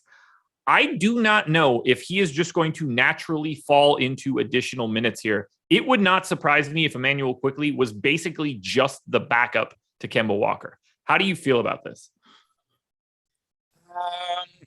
It's so hard to say, right? Because, all right, here are the available guards for the Knicks today. Emmanuel Quickley, Alec Burks, Kemba Walker, RJ Barrett, guard kind of slash forward. Like, I don't think Quentin Grimes is going to get minutes or any of these other guys. Oh, do you really? I gave Quentin Grimes 8 minutes. Okay. I left him out of the rotation for now. Not that this matters, but when Kemba missed on November 7th, Taj also missed that game. Quentin Grimes played 12 minutes. We saw Emmanuel Quickley only play 20 to Derrick Rose's 29. So they played alongside each other for only 1 minute. I think that we're going to see a similar output here. I don't know if Grimes is really going to get that. I just don't know where else to give those 8 minutes. And since he did it then, I'm doing it again. The other thing about that game, which also makes this really tricky, is it was a blowout. Yes. That game. So it's a thing where it's like, I hear what you're saying, but the Knicks also lost that game by 17 points. Like, what happens if that game was more competitive? And maybe that would have been the case where the minutes still end up being the same. But I'll say this. In the build I have right now, I have a lot of Emmanuel Quickley, and you are making me certainly a little bit hesitant and wanting me to dial it back a bit. I'm nervous about it. It's going to be pretty hard to have Emmanuel Quickley and Kemba Walker be like guarding anyone on the perimeter. I like Emmanuel Quickley, but that's going to create a very negative situation for Kemba Walker in some way. I'm not entirely. I think the guys that are going to get the biggest benefit here now are Alec Burks and Evan Fournier, including Fournier playing. Adam just messaged me about it. I already had this in here, but I think Fournier is going to be playing like a decent chunk of minutes at the 4 today. Yeah, that's certainly possible. I mean, just look at so even if we have guys like Jericho Sims, Quentin Grimes playing minutes, neither of us are going to think these guys go out and play, 18 minutes or anything like that. Right. They're going to be smaller pieces of the rotation. So either way we slice it up, especially if we're a little uncertain about Quickley's minutes, and we know how Tibbs has no issues. If somebody's playing well and they start, Tibbs will play, I got 44 minutes today and be like, hey, Kemba Walker's bummed. Screw him. Who cares? We don't have another game for the rest of every game he views as a must win, basically. So, I mean, I think that there is certainly some variability in the minutes, but I do think there's going to be individual guys for the Knicks today that play like 40 minutes. See, that's the real problem. That could happen. Like if you saw Julius Randle and RJ Barrett both play 38 plus, and Nerlens Noel happens to mildly avoid foul trouble and play 34 to 36 like he did in some games where Mitchell Robinson was missing last year, all of that would make perfect sense to me. I hate nothing this. Tibbs does make sense. Yes, his lack of sense makes sense. Yeah, and by the way, I think one of the main reasons the Knicks are struggling a little bit this year relative to last year is I think he burnt a lot of these guys out last year by playing them 40 minutes a game in the regular season. Where people are like, how come RJ Barrett's regressed? How about maybe because he played 1 million minutes last year and is just kind of worn down a little bit now? It's like the 370 carry thing or whatever the hell it is in the NFL. I think that's still the number. I have no idea. Nobody gets that anymore, I don't think, unless they're like built out of metal parts. Like Derrick Henry, who's broken now. Yes, just like Derrick Henry, who is also hurt. Okay, so do you want to just talk through the Knicks now? Because I think that's like the most important place, because it's the only thing that we've gotten that's pivoted off of anything that we've had earlier today. Julius Randle is just a good play no matter what, particularly on FanDuel at 8,400. A little bit less so at 10K, but it's a 4-game slate. You're still playing him. What has this done for you for RJ Barrett, Fournier? How do you feel about Kemba now? Burks quickly. Yikes. This is going to be just a blast. Well, here's the reality though. These guys are all, we don't know exactly where the minutes are going. Individually, these guys are all really strong plays. The upside is huge. And the minutes upside, like we said before, there's no Derrick Rose, there's no Taj Gibson, there's no Mitchell Robinson. So just starting with the front court situation from the Knicks, if Nerlens Noel stays out of foul trouble, he's playing like 35, 36 minutes today. The big issue, the big risk with him is going to be foul trouble. Outside of that, him and Randle, I think, are both going to play a ton. Then you look in the backcourt, Kemba Walker, it's hard to project him to go out and play massive minutes, but the upside is certainly there because he's somebody who's going to be starting for the Knicks. If he plays well, we know Derrick Rose is out. Tibbs might just ride him. So I really want to get to everybody here. The question just is going to become as we walk through this, and this is going to be also dictated by ownership updates, which we don't have yet. I'm going to want to get to a lot of exposure to these Knicks guys. I'm just trying to figure out which ones I want the most of, which will be determined by the ownership. I think that ownership is more important than how we feel about this Knicks rotation today. Like whether or not I really want to get to Quickly or not, or whether or not I think Quickly is going to play a ton next to Kemba Walker, I think it's just going to be mitigated by if he shows up with an ass ton of ownership, I'm just not going to have him and I'm going to pick the other Knick that doesn't. Yeah, and once again, we don't have the most recent ownership update we have is prior to the Derrick Rose news. So I am really curious to see who do you think ends up being, of the cheap Knicks guys, who do you think ends up being the most popular? I assume we're talking from a DraftKings perspective, right? I mean, we could do DraftKings and FanDuel. I think it's Burks on both sites, though. I think it's Burks. Particularly on DraftKings where I think Burks will be more popular than Evan Fournier. They've both got the shooting guard, small forward eligibility. I think that's massive on a day like today. So Burks is just going to naturally show up more. I think Quickly is going to end up being second. I think people are going to flock to Quickly. I like Quickly so much and Tibbs does not, which is an issue. Yeah. Hasn't been good yet this season either. 0.8 FanDuel points per minute over the past 30 days. That's not how I'm projecting him here. And I do think he looks pretty good on DK at 3,800. I'm just very, very wary of those minutes right now. And I know that he's going to go out there and play 30 and just completely make me sound like an idiot. But I was shocked when I ran that query and saw that they basically just don't play alongside of each other. That seems, at that point, for that many minutes, that seems like a conscious decision.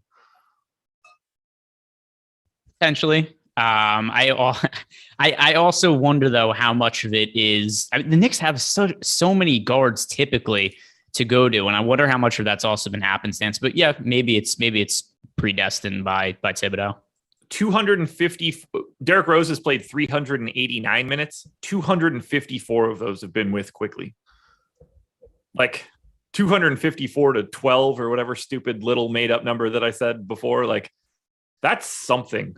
I just don't know if it actually matters when they step on the floor today. That's the biggest issue here. Like to look at it on the surface, you're like, oh yeah, they're not going to like Quickly's just not going to play alongside of Kemba for more than a minute or two. But then you think like, oh, now I know who the coach of this New York Knicks team is. All bets are off. That's the biggest problem for me. I don't have any trust in the New York Knicks hierarchy. But one more thing that I think we should hit on here, because some people ask about cash games. You and I have been talking about tournaments here. For cash games, I don't have any issue loading up on a ton of these Knicks guys and just capturing all the value because all of them individually are really good points per dollar plays. Particularly on DraftKings, I don't have an issue with you playing, say, like lineups that have, let me think, what would be the most amount of Knicks I would play? You could make a cash lineup realistically. You could make a cash lineup with Quickly at 3,800, Burks at 4,200, Randle at 10,000, Noel at 4,200, Walker at 4,800. I would not have an issue with all five of those guys in a cash lineup.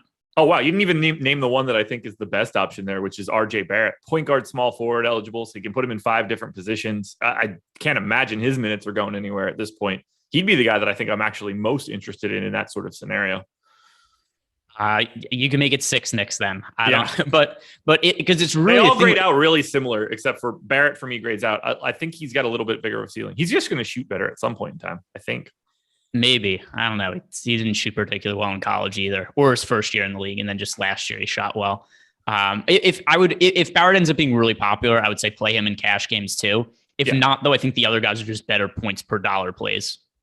And I was sort of basing Barrett on the fact that he was getting 20-something% ownership prior to that news. It's going to go up. At that point, I think that he's in that discussion a little bit more, and certainly just less ambiguity. But I think we've probably hit on enough Knicks. We're 15 minutes in. That didn't take long.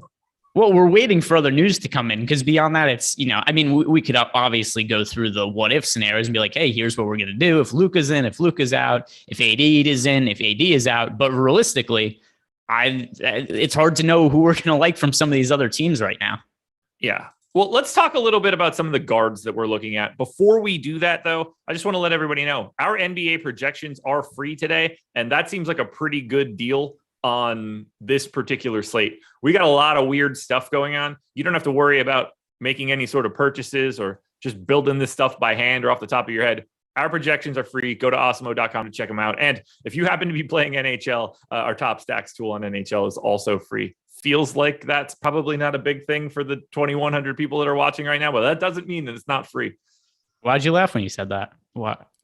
I think it's like a 3-game NHL slate. I don't even know if we did a strategy show today. I think it's just really not much of a hockey slate. How dare you crap on the pride and joy of Jake Hari? Sorry, Jake. I assume Jake's watching this instead of the hockey. All right. Talk to me about some of the guards you've got your eye on for today. All right. So talking about the guard position right now, obviously beyond the Knicks guys, we'll ditch talking about the Knicks because we've talked about that ad nauseum. The issue, though, is I'm looking through this, is it has a lot of exposure to the Knicks guys. So players who are not the Knicks, Taylor Horton Tucker, I'm getting to right now. There is going to be no LeBron for the Lakers. And then we also have to consider if there's no AD, then Taylor Horton Tucker, we've seen him take on a pretty big role for this team when LeBron's off the court. You also take AD off the court.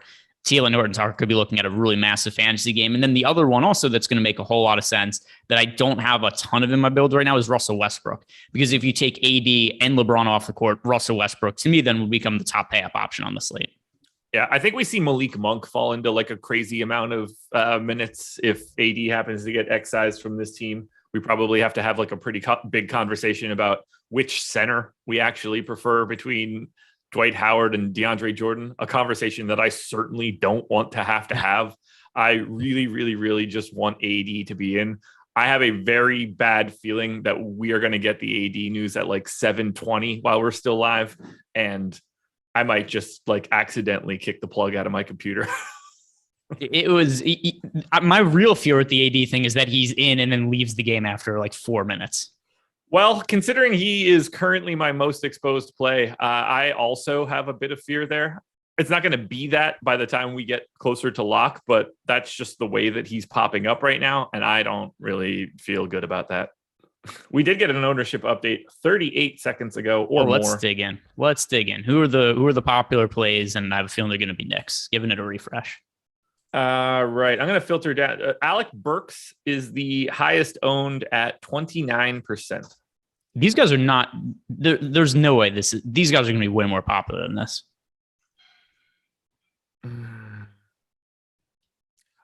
I think it's sort of like when you run simulations for like an MLB season and everybody's around like 89 wins, but the wild card guy is actually like 92 or 93. Like inevitably one of those guys I think is going to end up higher. I just don't know if we can like, I think you kind of have to be like soften the edges of everybody because we just don't really know right now. Does that make, you know what I mean? Like, I think someone's going to pull away in ownership. I just don't know if we can project that. Is Barrett projecting for less ownership than he did before though? I don't know. Barrett is 23.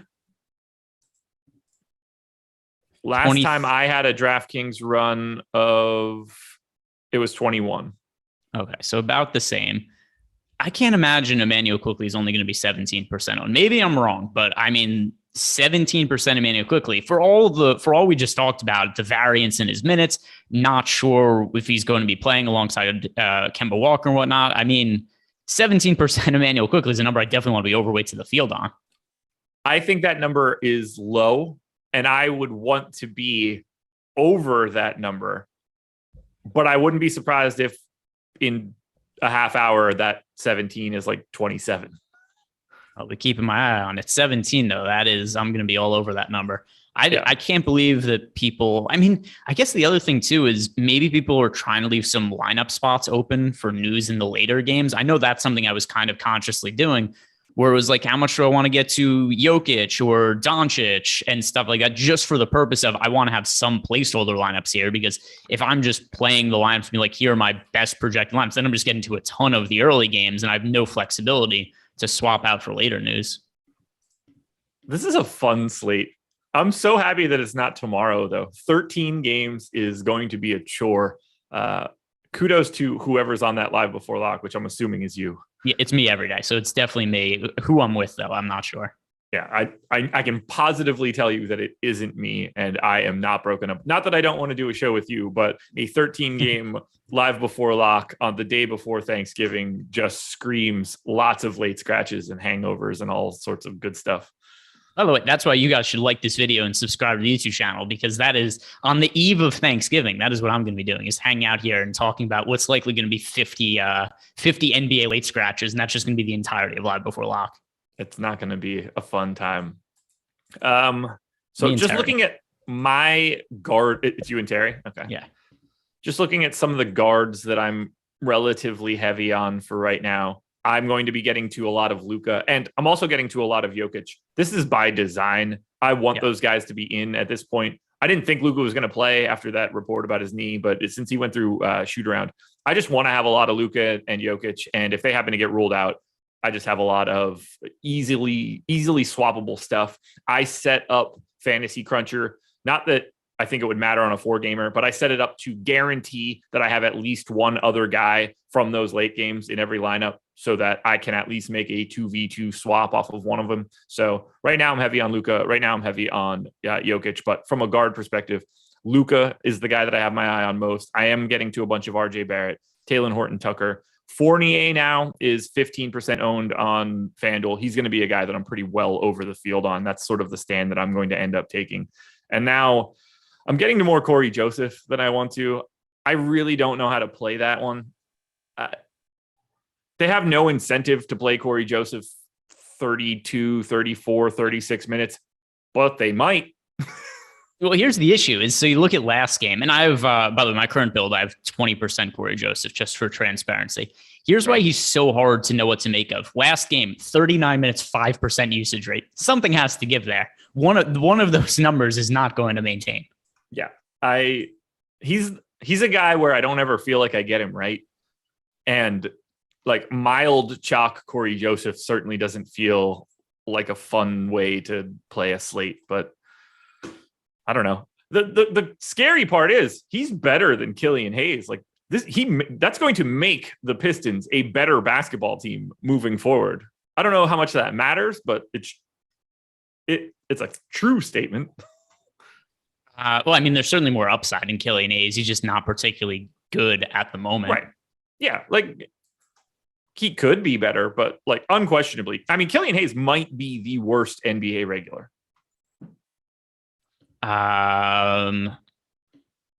Boy, that would be, I'd have to look at some efficiency numbers for this year so far, but he hasn't been good. And I liked Killian Hayes a whole lot coming out of France. So did I. Pogaszewski in 252 minutes has the lowest EPM at dunks and threes. That's not ideal. Where do we have Killian Hayes? I mean, not that he's negative 2.5 is not good. No. Let me pull up. Are you fading anybody that like is getting any ownership of the guard spots?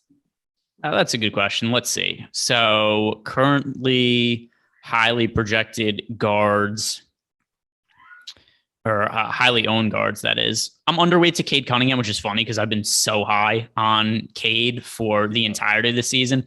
And we've got to a point where a week and a half, 2 weeks ago, this guy was 4,600. Nobody wanted to play him. Everybody's like, "Oh, fade Kade. Why are you guys recommending Kade Cunningham at 4,600?" Now he's over 7,000, and everybody wants to play him at a significant clip. And this actually, I have him projected fine as a points per dollar play. It is more so, number one, the matchup is brutal against the Miami Heat. But then number two, also, there's all this value on this slate now and all the guys that are questionable. It's a stars and scrubs slate for me. I don't think I need to roster Kade Cunningham at 7,400 on DK or 7,500 on FanDuel when he's projected for 25% ownership. Yeah, I have 15%. We got him at 25 on FanDuel at 7,500. He's a guy that I've been jamming into lineups aggressively up until this point. Now is the time where I don't feel like it's totally necessary. And I have him projected a lot better than all of the guys that are bookending him, better than Tyler Hero, better than Jalen Brunson, better than Will Barton. But the ownership's a little high, and I just don't feel like that's totally necessary on a day like today. Yeah, and by the way, those other guys you mentioned around him, I'm not rostering them either. I don't think I need to play them on this slate. Exactly. Brunson's down to 6% ownership. Even if Luke is in, even at 7,200 on this particular slate, I actually am getting over the ownership mark, but nothing. I'm not like heavily on Jalen Brunson or anything. And it's also possible that Luka just gets ruled out. Again, possible. I'm not saying that has happened yet. I don't want to. You know something? The secret chat. I don't want anybody to hear that. If I had that, I wouldn't be live. Yeah, I'd be making millions of dollars playing DFS with ease if I just knew who was going to be in or out ahead of time. Even though after the fact, there's always going to be somebody on Twitter once a week who thinks that we know the news. I'd be crunching lineups on a crapper made out of solid gold right now if that were the case. It's not, unfortunately. Anything else you want to touch on from a guard perspective? We're still just, I don't know, spinning our wheels, waiting for news. Yeah, which not the first time we've had to kill time, something like this. So actually in the mid-range, the guy who is priced similarly to Kade Cunningham on DK that I prefer getting to is CJ McCollum. McCollum's at 7,800, and it really just has to do with the upper bound abilities of McCollum because he has games where he scores a bunch. And, just a week ago, he had a game with 49.75 DraftKings points. So I find him at 7,800 to be a good pivot off Kade Cunningham. But with that said, there's a pretty good chance that we get a bunch of value that comes out and then I don't end up on McCollum anymore. Oh, wow. What just happened to my sheet? Okay, we're good. For CJ McCollum, he's pretty heavily owned on FanDuel, 31% on our last run. I actually only have 11. I think that's part of the fact is just I'm 3x the field on Luka. So I just sort of run out of additional shooting guard exposure to get to, especially given that I have way too much Evan Fournier. Oh man, never Google's going to be the guy that ruins me tonight. I'm going to have to Google him. All right, so in your current builds, who is your most rostered player? Anthony Davis, I believe, but let me double check it. Anthony Davis. It's going to be in that ballpark, but he's showing up so much higher than everybody else. I won't start touching anything and bringing people up or down until quarter of, because it's just not worth doing the extra work right now. But I'm guessing I end up with AD in half of my lineups. It is Noel for me. Noel right around. So he was sub 20% on last ownership update we got on DK, which was just a couple minutes ago. If you haven't updated ownership, we have that out now. So project for 20.4% ownership now on DK. Noel on FanDuel is projected for 23.4% ownership. Yeah. But it's more so just this Knicks injury situation. No Mitchell Robinson. There's no Taj Gibson. The big issue here is, will Nerlens Noel get in foul trouble or not? If he doesn't, I think he's going to crush at this price point. It's just not enough ownership going to him. Yeah, I have him in for 27 minutes right now. I don't really feel comfortable with that number at all. But I am over the field. I've got 33%. That I'm pretty happy with that mark. So who do you think plays every minute I give him after that is just going to put him in every single lineup. And I'd rather just have a lot of Jokic moving forward.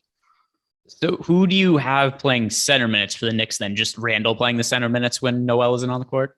Probably one rotation of Jericho Sims and then Randle for everything else. Gotcha. So we'll see where that actually ends up. But yeah, I mean, the problem is Nerlens Noel is only center eligible on FanDuel. So every single piece of exposure that I take for or give to him, it means I don't have Nikola Jokic and sort of don't have AD, or at least just forces AD straight to the power forward spot. On a day like today, I want Jokic, or at the very least, I want the flexibility. This is going to be one, man. This is going to be one. We did get a super chat here from Joseph C. Best player props in the early games. Let's see. So early games, we're talking Miami, Detroit, and Lakers, Knicks. I assume that he's encompassing both of those. If you guys also want to go over to Odd Shopper, which you go to oddshopper.com, or you go to Awesemo, click on the top right-hand side of the page, you could see our player props. So you can just sort by the ones that have the highest expected ROI. Yeah. So let's see. What is something that, are there any Knicks props up right now? That's a good question. I'm scrolling. Actually, I don't have to scroll. I could just click Knicks. The book makes it easy. Nerlens Noel over 7.5 rebounds is the best Knicks prop right now. We have him projected for 8.6 rebounds, and I think I have more than that. I do as well. I have 8.4. So I completely agree with that prop. Yeah, it is Noel for me. I like that one more than the Kade bet. And then we also have over 9.5 rebounds for Julius Randle. We have him projected for 10.4. I have him at 11.4. So yes, please sign me up for Julius Randle over on rebounds. By the way, guys, if you're interested in what we're talking about, you can just go to oddshopper.com and check it all out. You don't got to pay for this. This is all just here for every single person that wants to look at it. So great question coming out of Joseph C. The data's here, man. Go check it out. Ligarian Bridgewater says, how many Knicks is too many Knicks for DK Cash?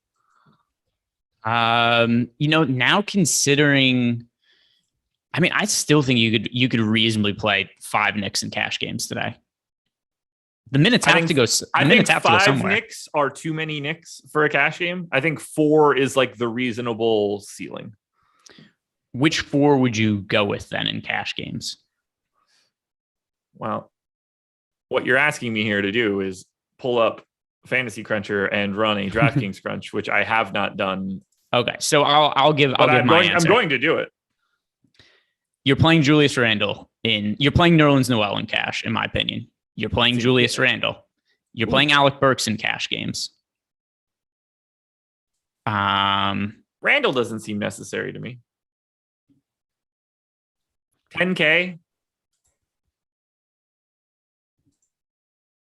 He's projected for so much ownership. I'd rather not lock that in because we're going to open up a lot of cash type plays in the latter games. Probably. Projected for about 30% ownership in tournaments, though. Is he really? Okay. Yeah, I don't know that I'd want to be off Randle if he ends up being like 40 to 50% owned in cash games. That also seems like a really high number. So I have 5 in my optimal. So I'm going to shut up now. Yeah. I've got Fournier, Randle, Burks, Barrett, and Kemba.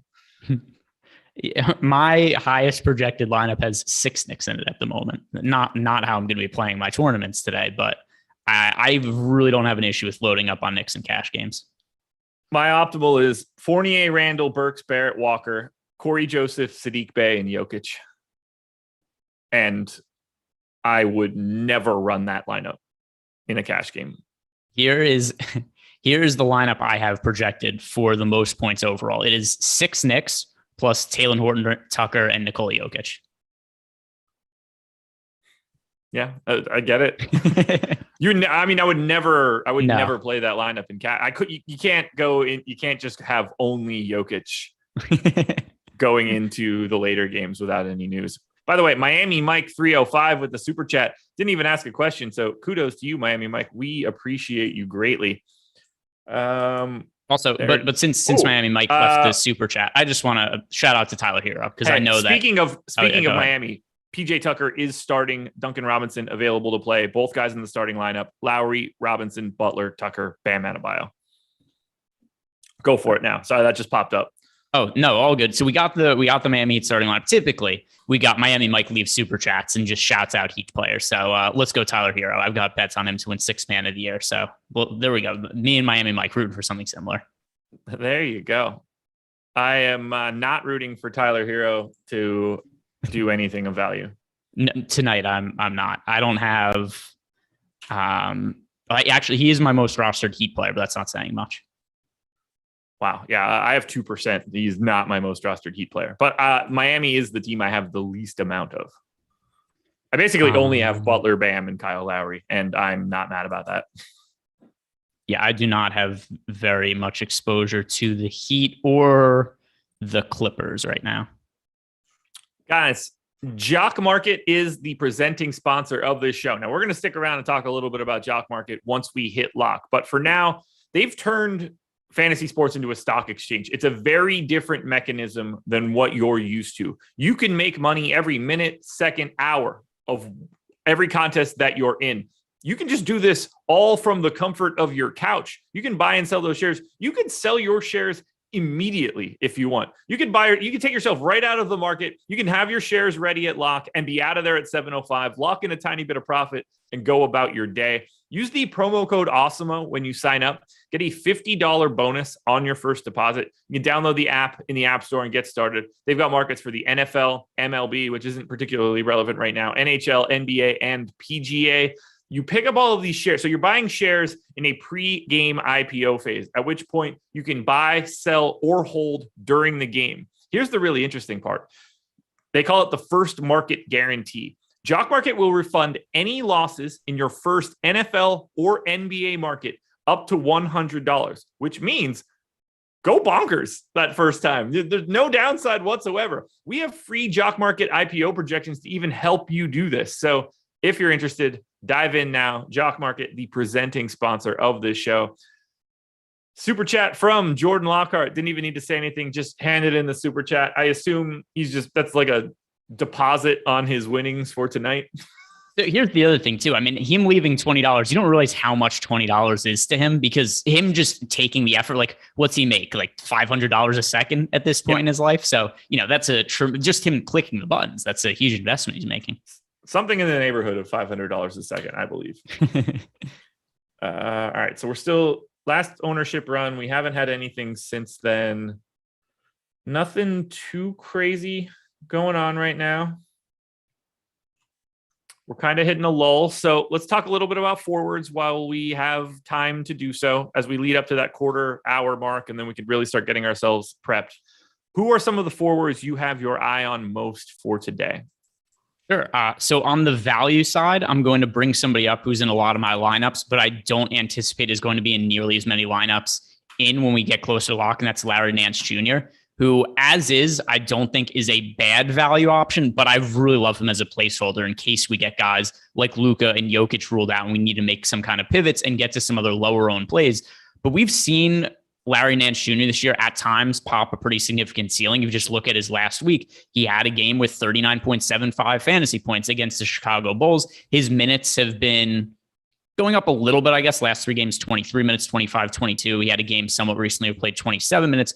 Chauncey Billups has said that he thinks that Larry Nance is developing a pretty clear role on the team and he would like to give him more minutes, which I always think is weird when a coach is like, hey, I'd like to give this guy more minutes. It's like, you're the coach. Do it. What's stopping you? But it is sound bites like that make me think I feel good about a little bit of potential upside in minutes for Nance. So I like him number one, just as a points per dollar play, but then also for the flexibility and pivots that he can create. I do have a bit of Nance right now, 13%. He's 18% owned on FanDuel. I can't really try to get over that mark, but I definitely want to have a part of Larry Nance. We also got another super chat from Nick. He said, crunching now is a group excluding the studs from the late slate. If I have Jokic, a good tactic. Appreciate you guys. Trust the process. I don't know why you would do that. Let me read this again, because I'm not sure. Crunching now is a group excluding the studs from the late. But if you already have Jokic, you're not excluding the studs. So I think I'm confusing something. Well, I think he's trying to say that he doesn't want any other studs with Jokic. Either way, I think the answer is no. I would not be setting a rule like that. Yeah, the answer is if you have Jokic in a lineup, just make sure you have an additional late slate, one of the 2 late games. Just make sure you have at least one more guy in those late games. Otherwise, I don't think you have to do anything else. Yeah, I'm not. I'm not making groups excluding anybody. The only group I've made, or the only kind of restriction I've made in Fantasy Crunch right now is to limit the amount of Knicks I'm getting into individual lineups, or else I'm just going to get like I said, my optimal lineups. I'm just going to have lineups with like 6 Knicks in them. So that's the only rule I've made specific to players for the slate, is just to cap the amount of Knicks per lineup. Jordan Lockhart with a second super chat. Greg, thanks for getting in an argument with on my Twitter with that guy. I loved it. Thanks for all the content and effort put into these shows, gentlemen. What did I miss? Me arguing with some lineup seller who was telling Jordan that he actually hasn't made money in DFS recently. Yikes. Yeah. My usual nonsense.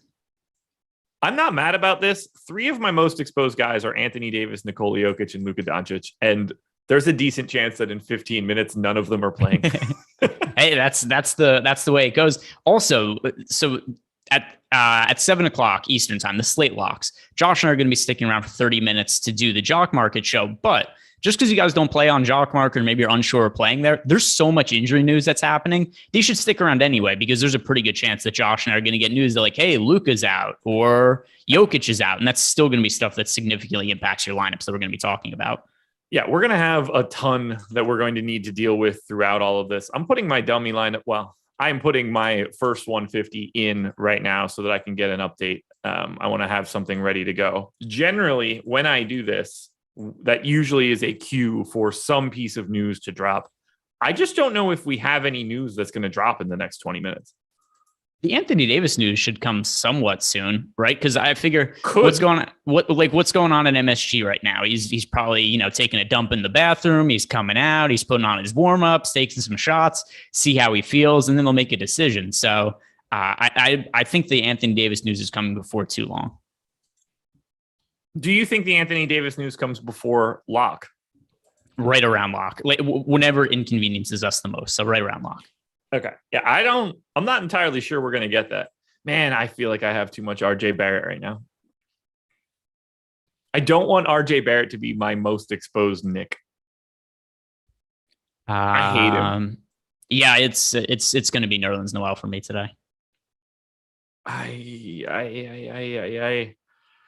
many minutes did you give Barrett?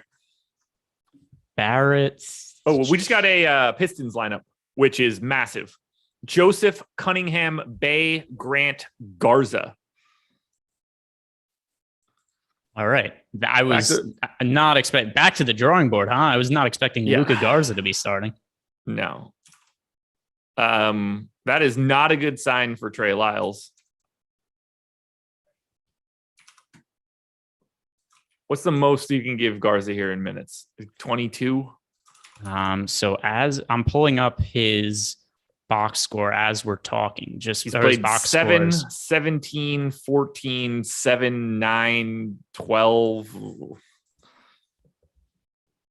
Luckily, I don't have to play him at all on FanDuel, so I don't even care from that regard. So what is his points per minute? His points per minute production isn't going to tell me anything either. He's played 9.7 minutes per game, 8.53 DraftKings points. But what does that say? He's only played basically in garbage time this year. And I mean, every Pistons game is garbage time in some respect, but yeah, really brutal matchup against the Miami Heat. Can't love him individually going up against Bam Adebayo. I assume he's min price. I didn't even think to look at his salary earlier in the day. Why would you? But he has to be min price. Yeah, so he's flat min price. I mean, Yikes. I don't think I'll have 0% of them. I don't think I'll have more than 10% though. I mean, on FanDuel, I'm not going to have him. I don't expect to have, even at flat 3,500. I just don't know how I could prioritize him over like Nerlens Noel. I mean, when I say I'm not going to have him, like if he shows up in like 3% of my lineups, I'm not even going to notice I have him. Let's put it that way. But I didn't expect him to start. I really didn't. So the available is he going to just go out there and smash today? Is that about to happen? No, I mean maybe, but I no. I agree. Is he really going to go out and dominate Bam Adebayo? It seems highly unlikely to me. Really, here's the scenario where he smashes, in my opinion. The Heat go up by like a Bucks Magic score against the Pistons today, and Luka Garza plays all of the second half against like whoever it is, against like Udonis Haslem, because the Heat are playing him in garbage time for some reason this year. Wouldn't shock me. Wouldn't shock me at all. Yeah, he gets minutes against Udonis Haslem and Keze Okpala in the fourth quarter. How much Trey Lyles did you have before this? Like, ultimately, I don't think that news is changing anything for me on FanDuel at all. But I think it does matter on DraftKings, just because I think the assumption was that it was Trey Lyles, and Trey Lyles is the flat 3K, as is Garza now. But Trey Lyles also had the power forward eligibility, was pulling, I don't know, 15 to 20% ownership before. That's going to go to next to nothing. Does Luka Garza just like soak up most of it? I don't think any of them are going to be that popular. Maybe Garza ends up being like 10% owned, and that's a number I'll probably be a little bit underweight to the field on. But I don't think anything from the Pistons outside of Cunningham and Corey Joseph is going to be massively popular. Miami Mike 305 with the super chat. Thoughts on Haslem? Don't think it's going to be that day. No. I mean, I know, once again, Miami Mike, who's AD in. All right, there we go. Let's talk about that. But no, it's not going to be Udonis Haslem day. Actually, I'm going to take that back. I'm going to say 1 minute for Udonis Haslem in garbage time. He ain't playing today. He doesn't have anybody that he needs to fight on the opposite team today. Oh, you don't know that? This Detroit team's feisty. Yeah, but those guys are already suspended. Nah, I'm telling you, this game is going to end with Udonis Haslem punching Luka Garza in the face for just being annoying looking. I mean, I hope it happens. What else do I got going on, you know? Well, AD being in helps. I can go ahead and feel a lot better about jamming him in. That asshole is going to give up in the middle of the first quarter, though. I'm quite confident of it. All right, so Lakers and Anthony Davis in. I mean, I was already getting all of the Anthony Davis, so not a huge change for me. I'm pretty curious to see what his ownership is going to end up being now. He's not going to be popular. People already hate playing Anthony Davis. They are not going to play Anthony Davis when he's coming in with a bellyache. I feel like that's how his injury really is. It's not like abdominal distress. It's bellyache for him. Well, he's sick. It's not. Yeah. You know, that's what it is. He's got the shits. He does. I can relate. Yeah. Everybody loves a good poop. Him and Lamar Jackson. Tough for Lamar Jackson, at least. Let's see. Anthony Davis is projected. So he's different looking to me on FanDuel versus DraftKings. I know you're getting to him a ton on FanDuel already, but he's not popular at all on DK. He's projected for 13% ownership. He should be owned more than that. Especially when I'm already getting to a whole bunch of Knicks guys, and it just makes sense. I mean, just like we have so much salary available, paying for him just makes sense. How does this impact Taylor Horton Tucker for you? I mean, it doesn't. Nothing that I've talked about through this entire show has changed. Fair enough. Like, I already had him in. I was already playing a lot. I have 31% Taylor Horton Tucker. He's 35% owned. Yeah, like I don't totally know how to project Taylor Horton Tucker's usage, because I don't think it's going to be as high as it has been. But I still have it in like the 24-ish range, not the monster number that it had been. This is a fun slate. Are you getting to Westbrook at all? I don't know. 17%. He's 13 on our last run of ownership. All right. Luka's $800 more expensive and just in like a significantly better play to me at the exact same ownership. Just reran my lineups. Not really getting to Westbrook. I'm getting to Anthony Davis in 40% of my lineups now on DK. I'm not mad at that, actually. I already have so much exposure to these Knicks guys. I feel like at some point I'm going to need some exposure to Lakers guys to have that make sense in a situation where all these Knicks guys are going to go off, and Anthony Davis is the most sensible one to me. It's a hard thing to look. I know people hate it that he's like constantly questionable, and people think that he just never plays, even though that's not entirely accurate.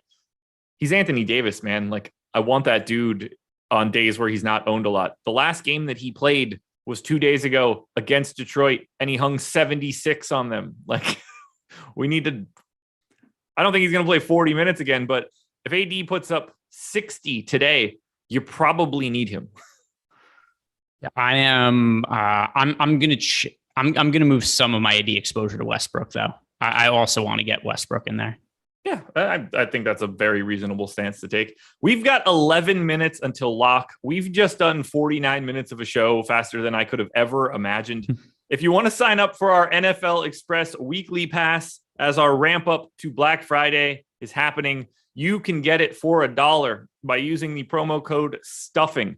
That gets you everything we have to offer for our NFL Showdown and single game contest. That is the big selling point of this one. You do get our player rankings and ownership rankings and everything else that we have for the NFL. You get premium tools and data for our in-season fantasy football and tiers contests on DraftKings. Again, stuffing is the promo code you're looking for. $1 for your first week of Awesemo plus NFL Express weekly pass. So many different little words there to say, but either way, it's $1. Use the promo code STUFFING. AD in chat with the super chat. Y'all better stop trashing my namesake. Hit the like button. Good luck, fam.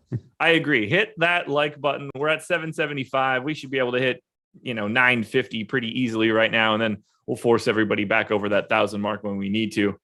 Apology. Look, I'm not trashing AD. I am very much pro AD. Trashing him a little bit. Not me.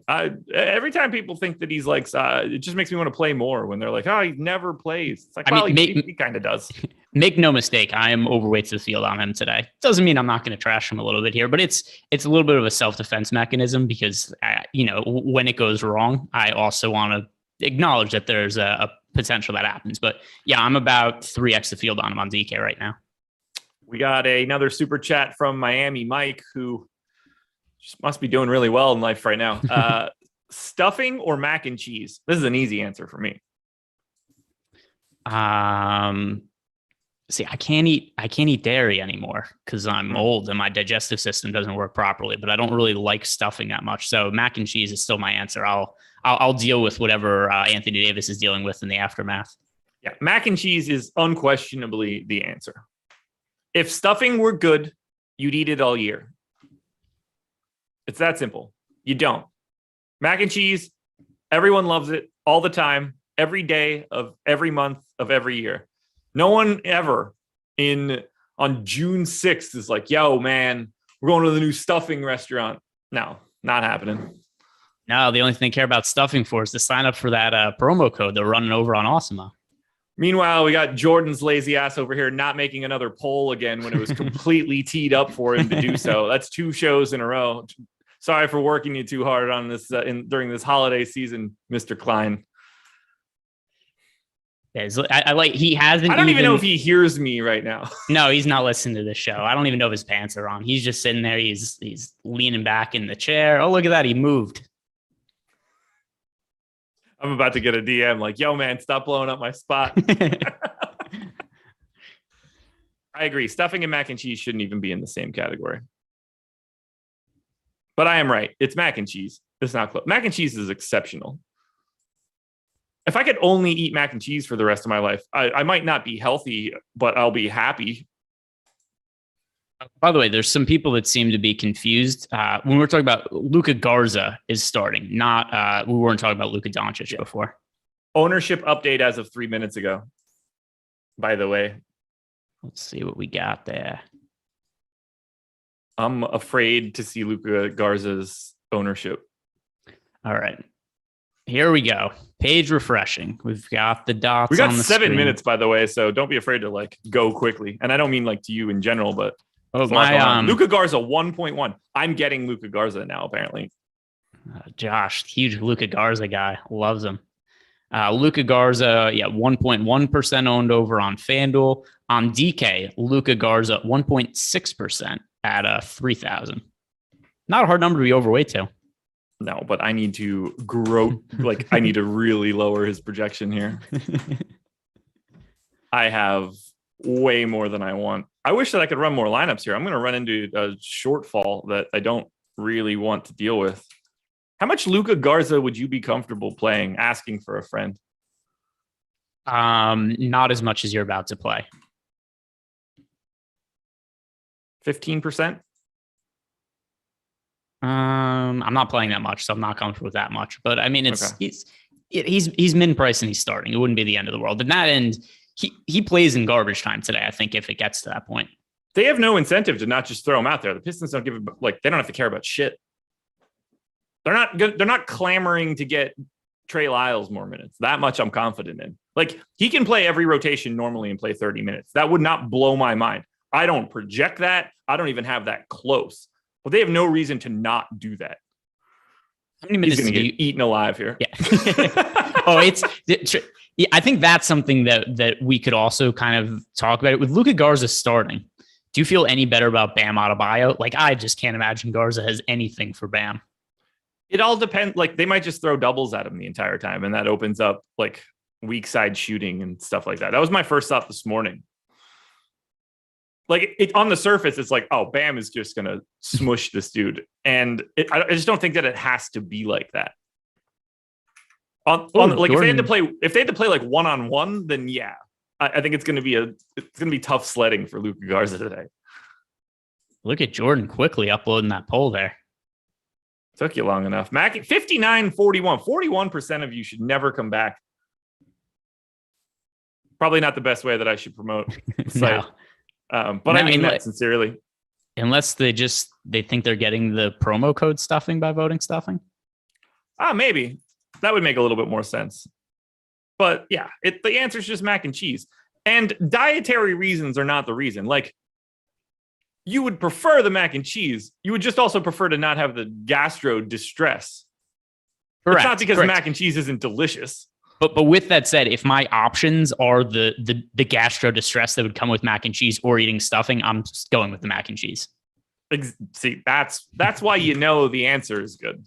4 minutes to go until lock. Greg, how you feeling? Because I'm not feeling as good as I was 5 seconds ago.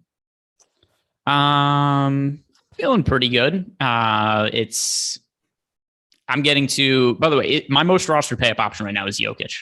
So I take that for what it's worth in terms of how good I feel about my current lineups. I think I feel good about where they sit. It's not what I currently have in my lineups is not what it's going to be by the time the slate ends, though. No, unless everybody gets ruled in. Well, I'm still going to be making pivots in that case. Oh yeah, for sure. Yeah, anything that I have right now won't matter in the long run, except for the guys that play at 7:00. Yeah. That is true. First game, Pistons Heat starting supposedly in 3 minutes, probably starting in like 13 minutes though. Yeah, of course. I should probably get my lineups in, huh? Yeah, you got about 2.5 minutes. So you go ahead and do that. I'm going to go into our premium Discord chat and see what questions we have in here. Excellent. And I'll answer some of those while you're doing that. Appreciate you, by the way. Yeah, of course. I'm all set and uploaded here. From Lucky, by the way, if people see me looking down, it's because I'm scrolling through the Discord chat to look for questions. From Lucky in our premium Discord channel, he's asking max 3 Knicks in DK GPPs. If you have 4 Knicks in GPPs, I don't think that is an issue whatsoever. No. Cap'n Morgan is asking, that's actually a very funny name, thoughts on Frank Jackson today. I did not get to Frank Jackson. It's a pretty brutal matchup. I'm not sure if you'd end up playing garbage time, and there's so much value to play on this slate, particularly at guard. I don't think Frank Jackson is a necessary evil on this slate. By the way, same answer here. Strixteen71 asking us about PJ Tucker today. Come on. No PJ Tucker today. We don't need to play PJ Tucker. I have zilch PJ Tucker. I have the Detroit Pistons are my second most exposed team. What could go wrong there?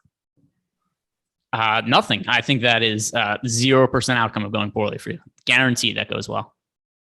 I hope you're right. Guarantee. Sure, that's a Charles Barkley guarantee. Guarantee. All right. I have too much Jeff Green, but that doesn't really matter all that much right now. From the Dancing Elephant, more Lillard or McCollum on FanDuel? We both the same way. I have 9% Lillard right now. I have 13% McCollum. They are both 30-something% owned. So giant fades of Lillard and McCollum for me as of right now. If Luka Doncic gets ruled out, both of those guys are going to end up in a lot more lineups. Yeah, I should probably less when I'm answering those questions, but it's always a thing where somebody asks me the question and then I'm looking it up and I don't want it to just be dead air while I'm looking it up. But there should be a better way to fill time than me just sitting there saying, like an idiot, which we both did at the same time there. The answer should be Lillard. The problem is I've really discounted his base rates based on, he's clearly not healthy. He's dealing with an abdominal injury. This could be an issue all season. The reason for his early season struggles, a lot of people seem to think, he doesn't want to be in Portland. He wants to be traded. I don't think that's the case at all. He's just not healthy and he can't make shots right now because of that, limiting him. It's also inhibiting his ability to get to the basket. The answer should be Damian Lillard at 8,800, but it's going to be CJ for me at 7,600 anyway, because I don't buy that Damian Lillard is healthy. Cap and Morgan, are you fine playing quickly in Kemba? Yes, I am fine with that. I just got tagged by someone on Twitter. Patriots linebacker Matthew Judon, I guess, hates mac and cheese. It's just cheese and noodles. It's not that good. Get macaroni and cheese off the table at Thanksgiving. It's disgusting. Get it off the table. I'm always confused by which people are making life decisions based on what athletes think. And now we know the answer. Because I always think it's weird. That was all the quote of the dude from the Pats. Oh, I thought that this guy was saying that he doesn't like mac and cheese because his favorite football player doesn't like mac and cheese. So he also did co-sign that tweet, but that entire quote was the dude from the Pats. Interesting. I don't even know where I would find Patriots players' takes on Thanksgiving food. I don't know. I just want to know their owners' takes on massage parlors. Otherwise, I'm straight. Oh, I mean, you and him both, but we know his take. We know his takes on massage parlors. Yeah, they're awesome. Yeah. What we really should do though, right now, Buffalo mac and cheese is the question. Yeah, absolutely. What we need to do right now is talk about Jock Market, and we need to touch on the deal that they're running for Thanksgiving. Anybody that plays in their first cash market on Thanksgiving, so obviously for the NFL contest, will receive an additional bonus equal to the longest field goal that is made in the NFL games on Thursday. This is in addition to that first market guarantee that we talked about earlier and the 100% match deposit bonus. So you will get a bonus when you make your deposit. You do still have the first match guarantee or the first market guarantee where if you're not profitable, you will get a bit of a refund. But now you will get additional money for the longest field goal. So if someone kicks a 58-yarder, I guess you're getting 58 more bucks. Hey, then maybe somebody makes a record field goal kick, which is 66 yards by Justin Tucker. Maybe someone goes out and makes a 67-yard field goal and you get some money in your pocket. That's not the only deal that they're doing, though, on Thursday. You ready for this one? They're calling this one dessert. We want more of them. On Thursday, anyone who live trades at least $50 total across all three Thanksgiving markets get a bonus applied to their account equivalent to the total number of touchdowns scored across all three games. So, we're talking like another, 10 to $15 probably as a little sprinkle on top. A lot of good money going around for Jock Market, and you still should be signing up using the promo code Awesemo and getting your deposit bonus and first market guarantee. I mean, they're doing it pretty big for Thanksgiving. Knicks starting lineup, by the way. I don't know. Kemba Walker, Evan Fournier, RJ Barrett, Julius Randle, Nerlens Noel. Nothing crazy. No, love it. Westbrook, Bradley, Horton, Tucker, Davis, Jordan. Nothing crazy there either. I mean, starting DeAndre Jordan is crazy, but not unexpected. Yeah, I don't get it. I don't get it. Anthony Davis. Why in the world would you continue to give minutes to a guy that was not able to play in the playoffs last year? Because for your chief rival. Because Anthony Davis doesn't like to play center. That's the answer. Yeah, but the problem is they have a guy that's better than DeAndre Jordan that can start. And not even just Anthony Davis, just start Dwight Howard. They could do that as well.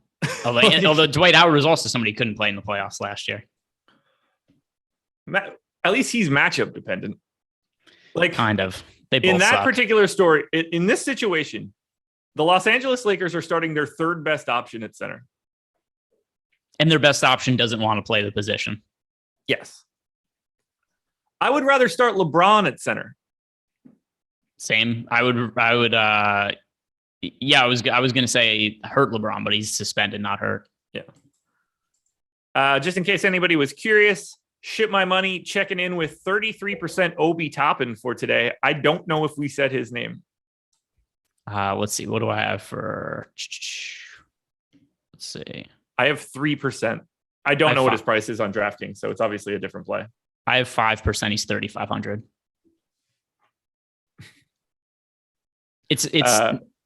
Go ahead. It's. I understand the logic. I just played too much Nerlens Noel to get to that much of Obi Toppin. But with that said, Sure. If Nerlens Noel gets into foul trouble, which better than 0% chance he does, then Toppin could really end up playing a significant amount of minutes. Andy Glockner with the tweet. Anthony Davis is pre-questionable for the last 30 minutes of the game, which is pretty good to me. Yeah, right. so certainly I'm something pulling that up neither of us Jock wanted Market to on my happen. phone, by the way. I'm doing the same. I also have on my second screen over here, I have the preview right now for the Heat Pistons game, and it's just playing a commercial right now for NBA 2K. So no game action going on yet. Alrighty. I'm gonna pull it up now. It's all mobile here, folks. It's all mobile. Jock All right, well, Market. Also log going to bring up, if you guys are new to Jock Market and maybe you're overwhelmed by the IPO pricing, we've got free IPO fair projection prices right over on Awesemo.com, which is a pretty useful tool to go over there and find out what you want to bid on some of these players. So I'm going to pull this up. Who do you think is projected by us for the highest fair IPO price today? It's got to be Nikola Jokic, right? By a very wide margin. Jokic at $20.40. That was a little bit too easy. Who do you think is the second highest? Luka. Yep, $15.60. Third, Anthony Davis, $14.80. You're not going to let me keep going and try to pitch the shutout? Come on now. I'm going to go down the whole list. All right, you were going to get Anthony Davis. So who do you think is after AD? Russ? No. It is Paul George. Russ gets dinged on Jock Market because of the missed shots being negative fantasy points. Yeah, I knew it the moment it came out of my mouth. I fixed my mistake though. You did. You got it. And you ended up getting the right answer. Who do you think is after Paul George? Two guys are very close after him. Jimmy Butler.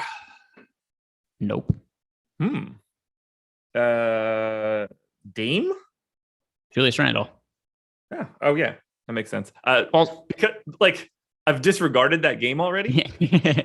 We've already talked about it so much that you think the players don't exist anymore. So the other thing too, also talking about missed shots being negative fantasy points on Jock Market, that's something that really benefits Julius Randle over guys like Russell Westbrook and Damian Lillard. It's really hard for them to keep up with Julius Randle, all other things being equal, when Westbrook and Lillard are losing half a fantasy point for every missed shot.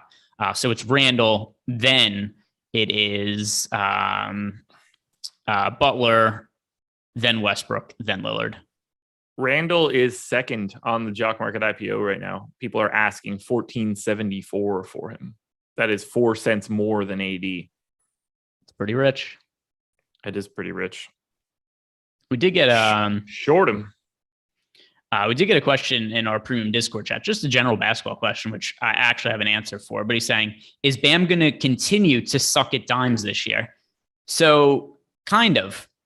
But here's the issue. They have Kyle Lowry on the team. Kyle Lowry was not on the team last year. That is making a significant difference in Bam Adebayo's role in the offense and the amount of time that the ball is in his hands. Yep. So as long as Kyle Lowry is on the court, Bam Adebayo's assists are going to be down this year. There's no way around it. However, we've seen this year, when Kyle Lowry is off the court, Bam Adebayo goes right back to assisting again. So is he actually just bad at passing now? No, it's just the team circumstance is different. And so his assist numbers are going to be down unless something happens with Kyle Lowry's health. Yeah, it was super expected to me coming in. Kyle, like you're not bringing in Kyle Lowry to be the third option and not handle the ball. By the way, group chat right now is blowing up because Rinpack and Eric Lindquist, who by the way is on his honeymoon right now, but he still texts just to ask what the ownership is on guys that he would have liked to play. Matt Garza is 23% owned in the Matt 444 Garza on. Was a pitcher. Oh, Luka Garza, my bad. Yeah, Matt. Luka Luka Garza Garza retired like 7 years ago. Luka Garza 23% owned in the 444 on DraftKings. Thoughts? Say that again. How many percent? 23% owned in the $444 entry on DK. I don't think it's crazy. It's a little higher than I would have expected, but I don't think it's crazy. 23% is a little crazy to me. Let me check to see what he is on FanDuel. I don't even know what to think right now. Players are warming up right now. Udonis Haslam's getting everybody hyped up. By the way, he wears a different color warm up than everybody else on the team. Of course he does. Legend status. Yeah. FanDuel, you got to make this easier, man. Luka Garza is 8% owned on FanDuel. All right. How do you feel about your exposure to him knowing he's 8%? It makes me like, obviously these are different sites. It makes me feel better knowing that he's that owned on DraftKings. 16% in the $4 on DK. I'm underweight to that number. I ended up with 20. Captain Morgan, Udonis Haslam wears the non-contact warm-up jersey. It's like the quarterback bib, like he's got the red jersey on. Yeah, which actually literally is what he's wearing on the bench. It was a red warm-up. Although other players have that red warm-up on now too. But he's in there specifically for a contact. He's only there in case things go amiss and we need to throw hands out there. So Udonis Haslam, he's very much wearing the contact jersey. Well, that game is underway. Yep. Jeremy Grant bucket of the first. I was going to say first bucket of the game was Bam Adebayo, an assist to Duncan Robinson. Of course it was. Yeah. All right. I'm going to keep my eye on some of these jock market prices right now. Can I filter? I'm sure I can, right?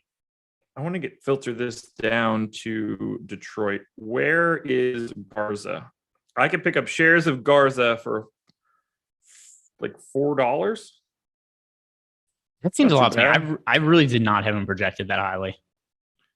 I had him, I guess we get to actually talk about that. I had him projected for 22 minutes and basically a fantasy point per minute. Okay. So I gave him 20 minutes flat, and I have him scoring less than a fantasy point per minute.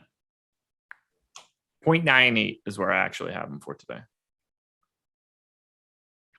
Yeah, I have him as about a 0.8 fantasy point per minute guy.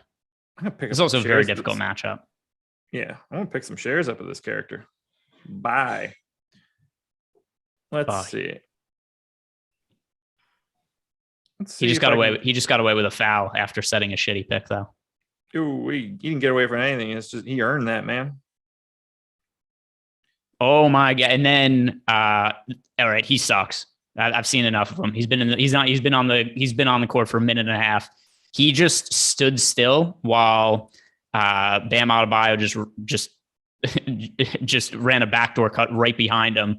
Garza never noticed he was there, and then just turns around and hacks him and gives up an easy bucket to Bam Adebayo and draws a foul.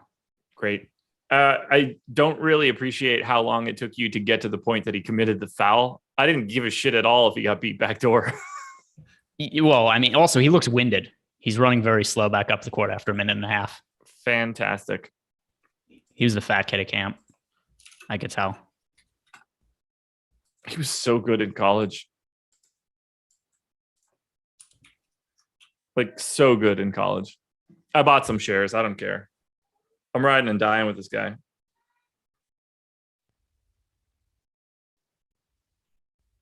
How many shares of Luka Garza did you get? I picked up 5 shares. That's not a spot where I'm going to actually die with him, but I hope he can get to like 15 fantasy points or so, like early in the game, and everybody's just like losing their mind. And then he plays the entire fourth quarter against like Omer Yurtseven and ends up with like 35. All right. We get what do we got to touch on here? No more news yet. No. What are you doing with placeholders for your lineups? So Luka Doncic, Nikola Jokic, questionable. Yeah. Let's I don't think there's too much to talk about with Doncic just because we've seen the situation play out a whole bunch where he's been out recently. We know Porzingis looks better, Brunson looks better, but the price have kind of caught up at this point. Yeah. Let's talk about Denver a little bit though. Sure. What would you be looking at from Denver in the situation where Jokic does not end up playing? Aaron Gordon for sure. Probably JaMychal Green, assuming that he gets the start. He got the start in the second of the two games that Jokic missed. We saw Austin Rivers get the start in the first one. So if JaMychal Green starts, JaMychal Green, I already have Jeff Green. So I guess still Jeff Green. And then, I mean, pretty much everybody. Like, I'm going to go to Will Barton. I'm going to go to Monty Morris. Like, basically everybody that starts becomes a significantly better play than they are at this moment in time. So the other thing too is, so last game, Jokic is out, JaMychal Green starts and only ends up playing 25 minutes, but they lost 126-97 to the Phoenix Suns. I think we could see JaMychal Green push for 30 minutes, and that would make him a really strong value. Like, he would be my number one priority from the Denver Nuggets if there's no Jokic. Yeah. At this point, I would just rather have Jokic, given the amount that I have. I ended up with 48% Luka and 42% Jokic. By the way, somebody just got called for a foul. I'm not sure if it was Garza or not. Don't do this to me, man. I was not really looking. I just see Jimmy Butler going to the free throw line right now. Pistons have opened 3 of 8 with 7 of their 8 shots from 3. They lead 9-8 at the 8-12 mark. It's Corey Joseph, by the way. Good. No, not good. I have a bunch of him too. Shit. I have a bunch of everything from Detroit. I just need this entire game to go smash. Sadiq Bey is very important for me as well. I'm pretty sure he has a 3 at this point. I did see him at a 3 before. I think he's hit 2 threes actually. That's probably why James Edwards has a tweet that says Sadiq Bey, but spelled Bay with 2 3s instead of an E. Nice. So that's I hope he keeps doing that. No, especially because I very specifically, we're talking to my sister, just came home from college for Thanksgiving. We're asking her what's cool, what the kids say. Bay is not one of the things kids say anymore.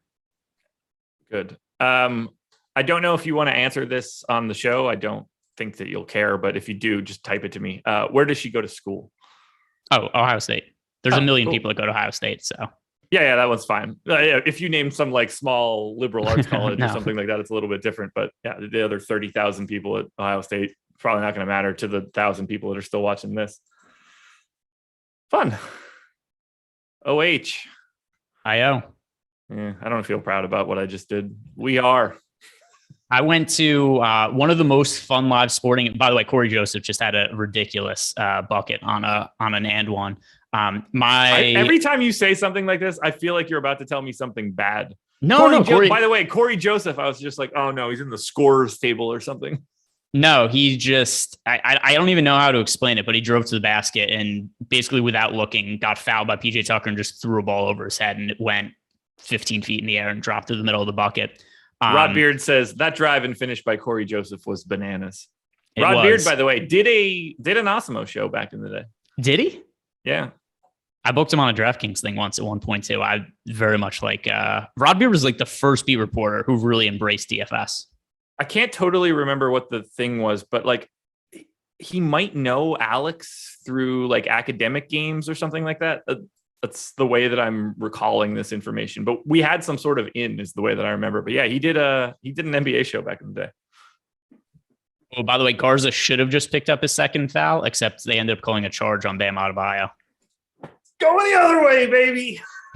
Yeah, that was absolutely a reach by Garza before that happened. But nonetheless, it is Pistons basketball, at least on my screen.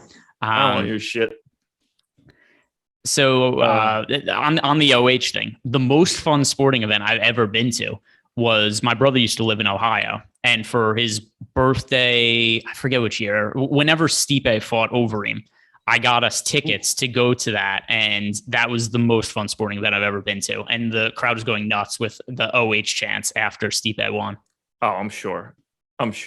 I assume they were quite pumped up for him coming out to MGK too. Oh, by the way, another foul with Jimmy Butler going to the basket. I couldn't tell if that one was on Garza or not. It was on either Garza or Kade. It's on him. Adam also ended up with 23% Garza, so I feel a little bit better. I wish that I didn't have any, because you guys live blogging his foul count for me is fucking irritating. See, this is Josh, what you've been missing this year by not doing the 30 minutes after lock shows. I've got this second screen set up, which miraculously does not totally slow my internet down to a crawl when I'm streaming League Pass on it. But it gives me something else to pay attention to. And also for jock market purposes, we could always look at some of this stuff and say like, hey, Luka Garza's picked up 2 personal fouls. Who might benefit on jock market and get a little bit more run now with Luka Garza off the court? Trey Lyles season, right? I would think so. Let's see where Trey Lyles IPO is here. I got the game on now as well. So I don't know why I didn't do that from the beginning. 10 minutes to go here, by the way. Guys, don't forget, I want to hit this again just in case you guys missed it when we first started this. Lots and lots going on at Jock Market for Thanksgiving. 1, just use the promo code Awesemo. You get a deposit bonus, and you get their first market guarantee, where if you lose on the first market that you play, they will refund losses. 2nd, they've got the appetizer. You get an additional bonus equal to the longest field goal made on Thanksgiving.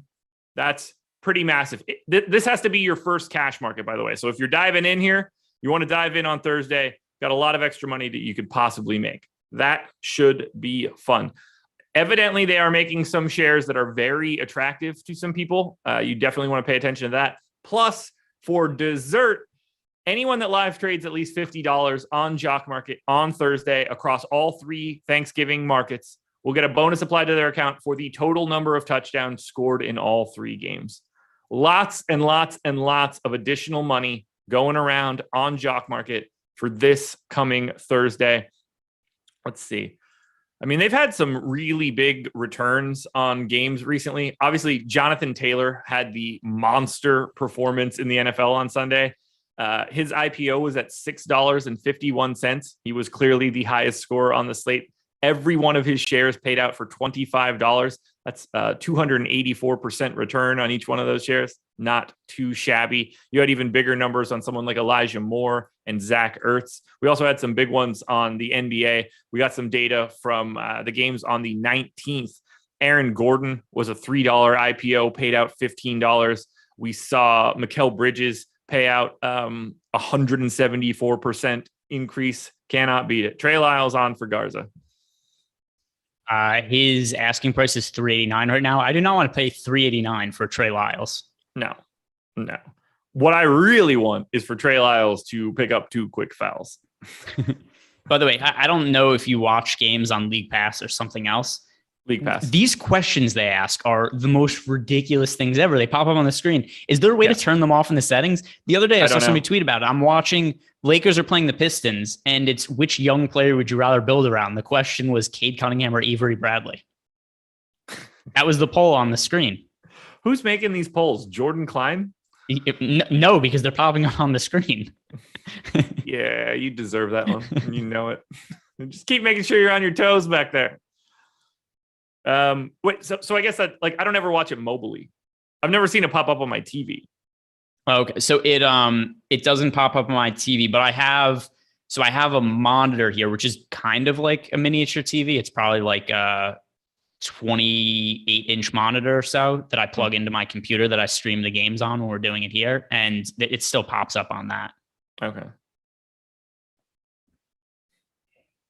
Yeah, I've never noticed it on my TV. Well, so far, so good for the start for this Pistons team. Sort of.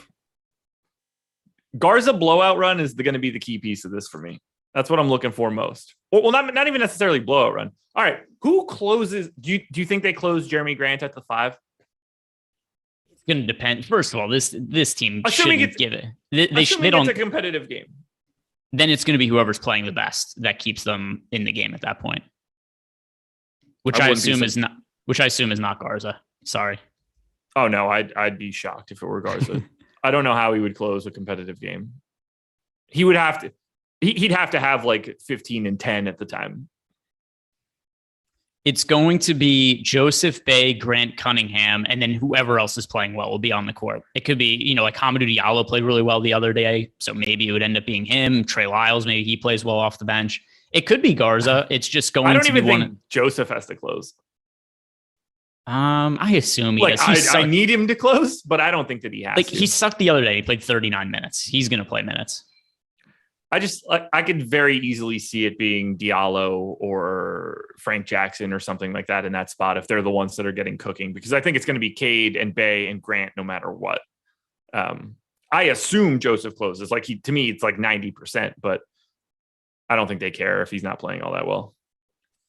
Related question. Captain Morgan asks us, who do we expect to close for the Knicks today?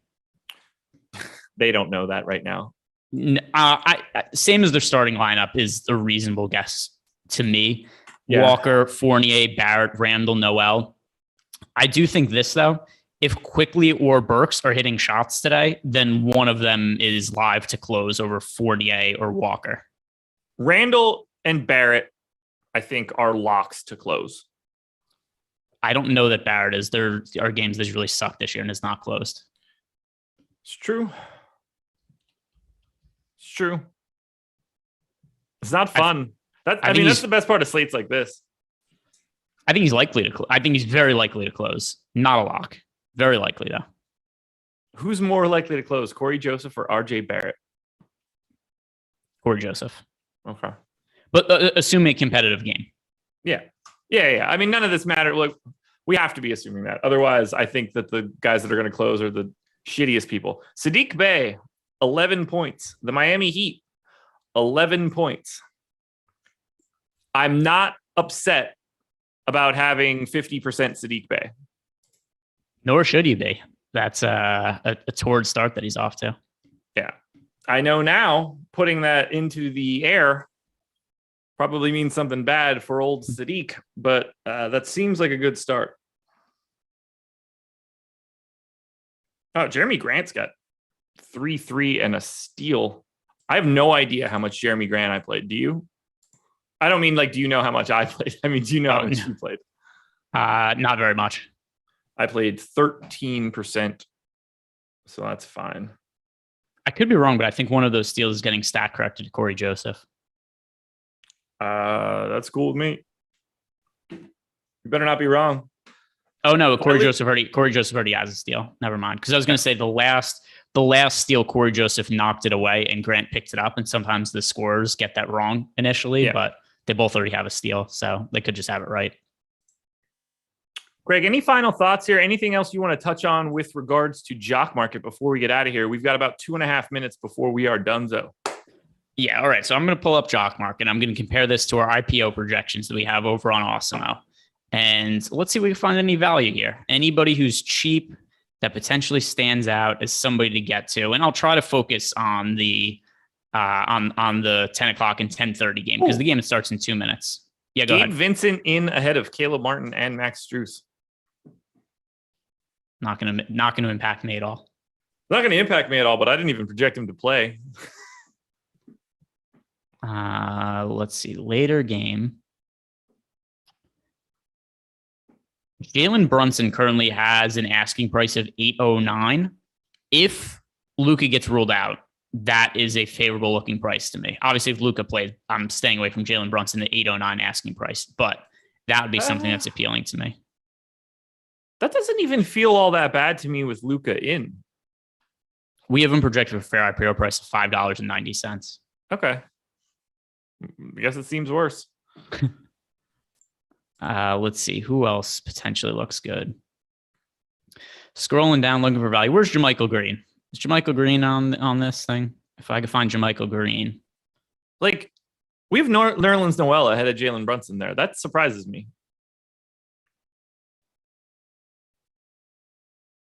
It's because of the missed shot aspect. It does surprise me a little bit, though. Yeah. Interesting. JaMychal Green. I mean, if Jokic is out, I don't have an issue with getting to a $3 asking price of JaMychal Green. That's the value play I'm going to be looking at. So there we go. That's how we're going to close. Jokic gets ruled out. Go buy some shares of JaMychal Green, 309 over at Jock Market. There it is, everybody. That is what you are looking for. We've been here going for 2.5 hours. We'll give credit to the deeper dive as well. Thank you guys for sticking around all this time. We've got one more day to go before a little bit of a basketball break. We get Thanksgiving off. I wish they played, but unfortunately they do not. That is what Christmas is for. Christmas is for basketball. Greg, any final thoughts before we get out of here? I'm very hungry. I'm ready to eat. And I know Jordan's hungry also. So let's eat some food. That makes 3 of us. Let's go eat it. Good luck tonight, everybody. Win some money. We'll talk to you again tomorrow. Thanks, Jock Market.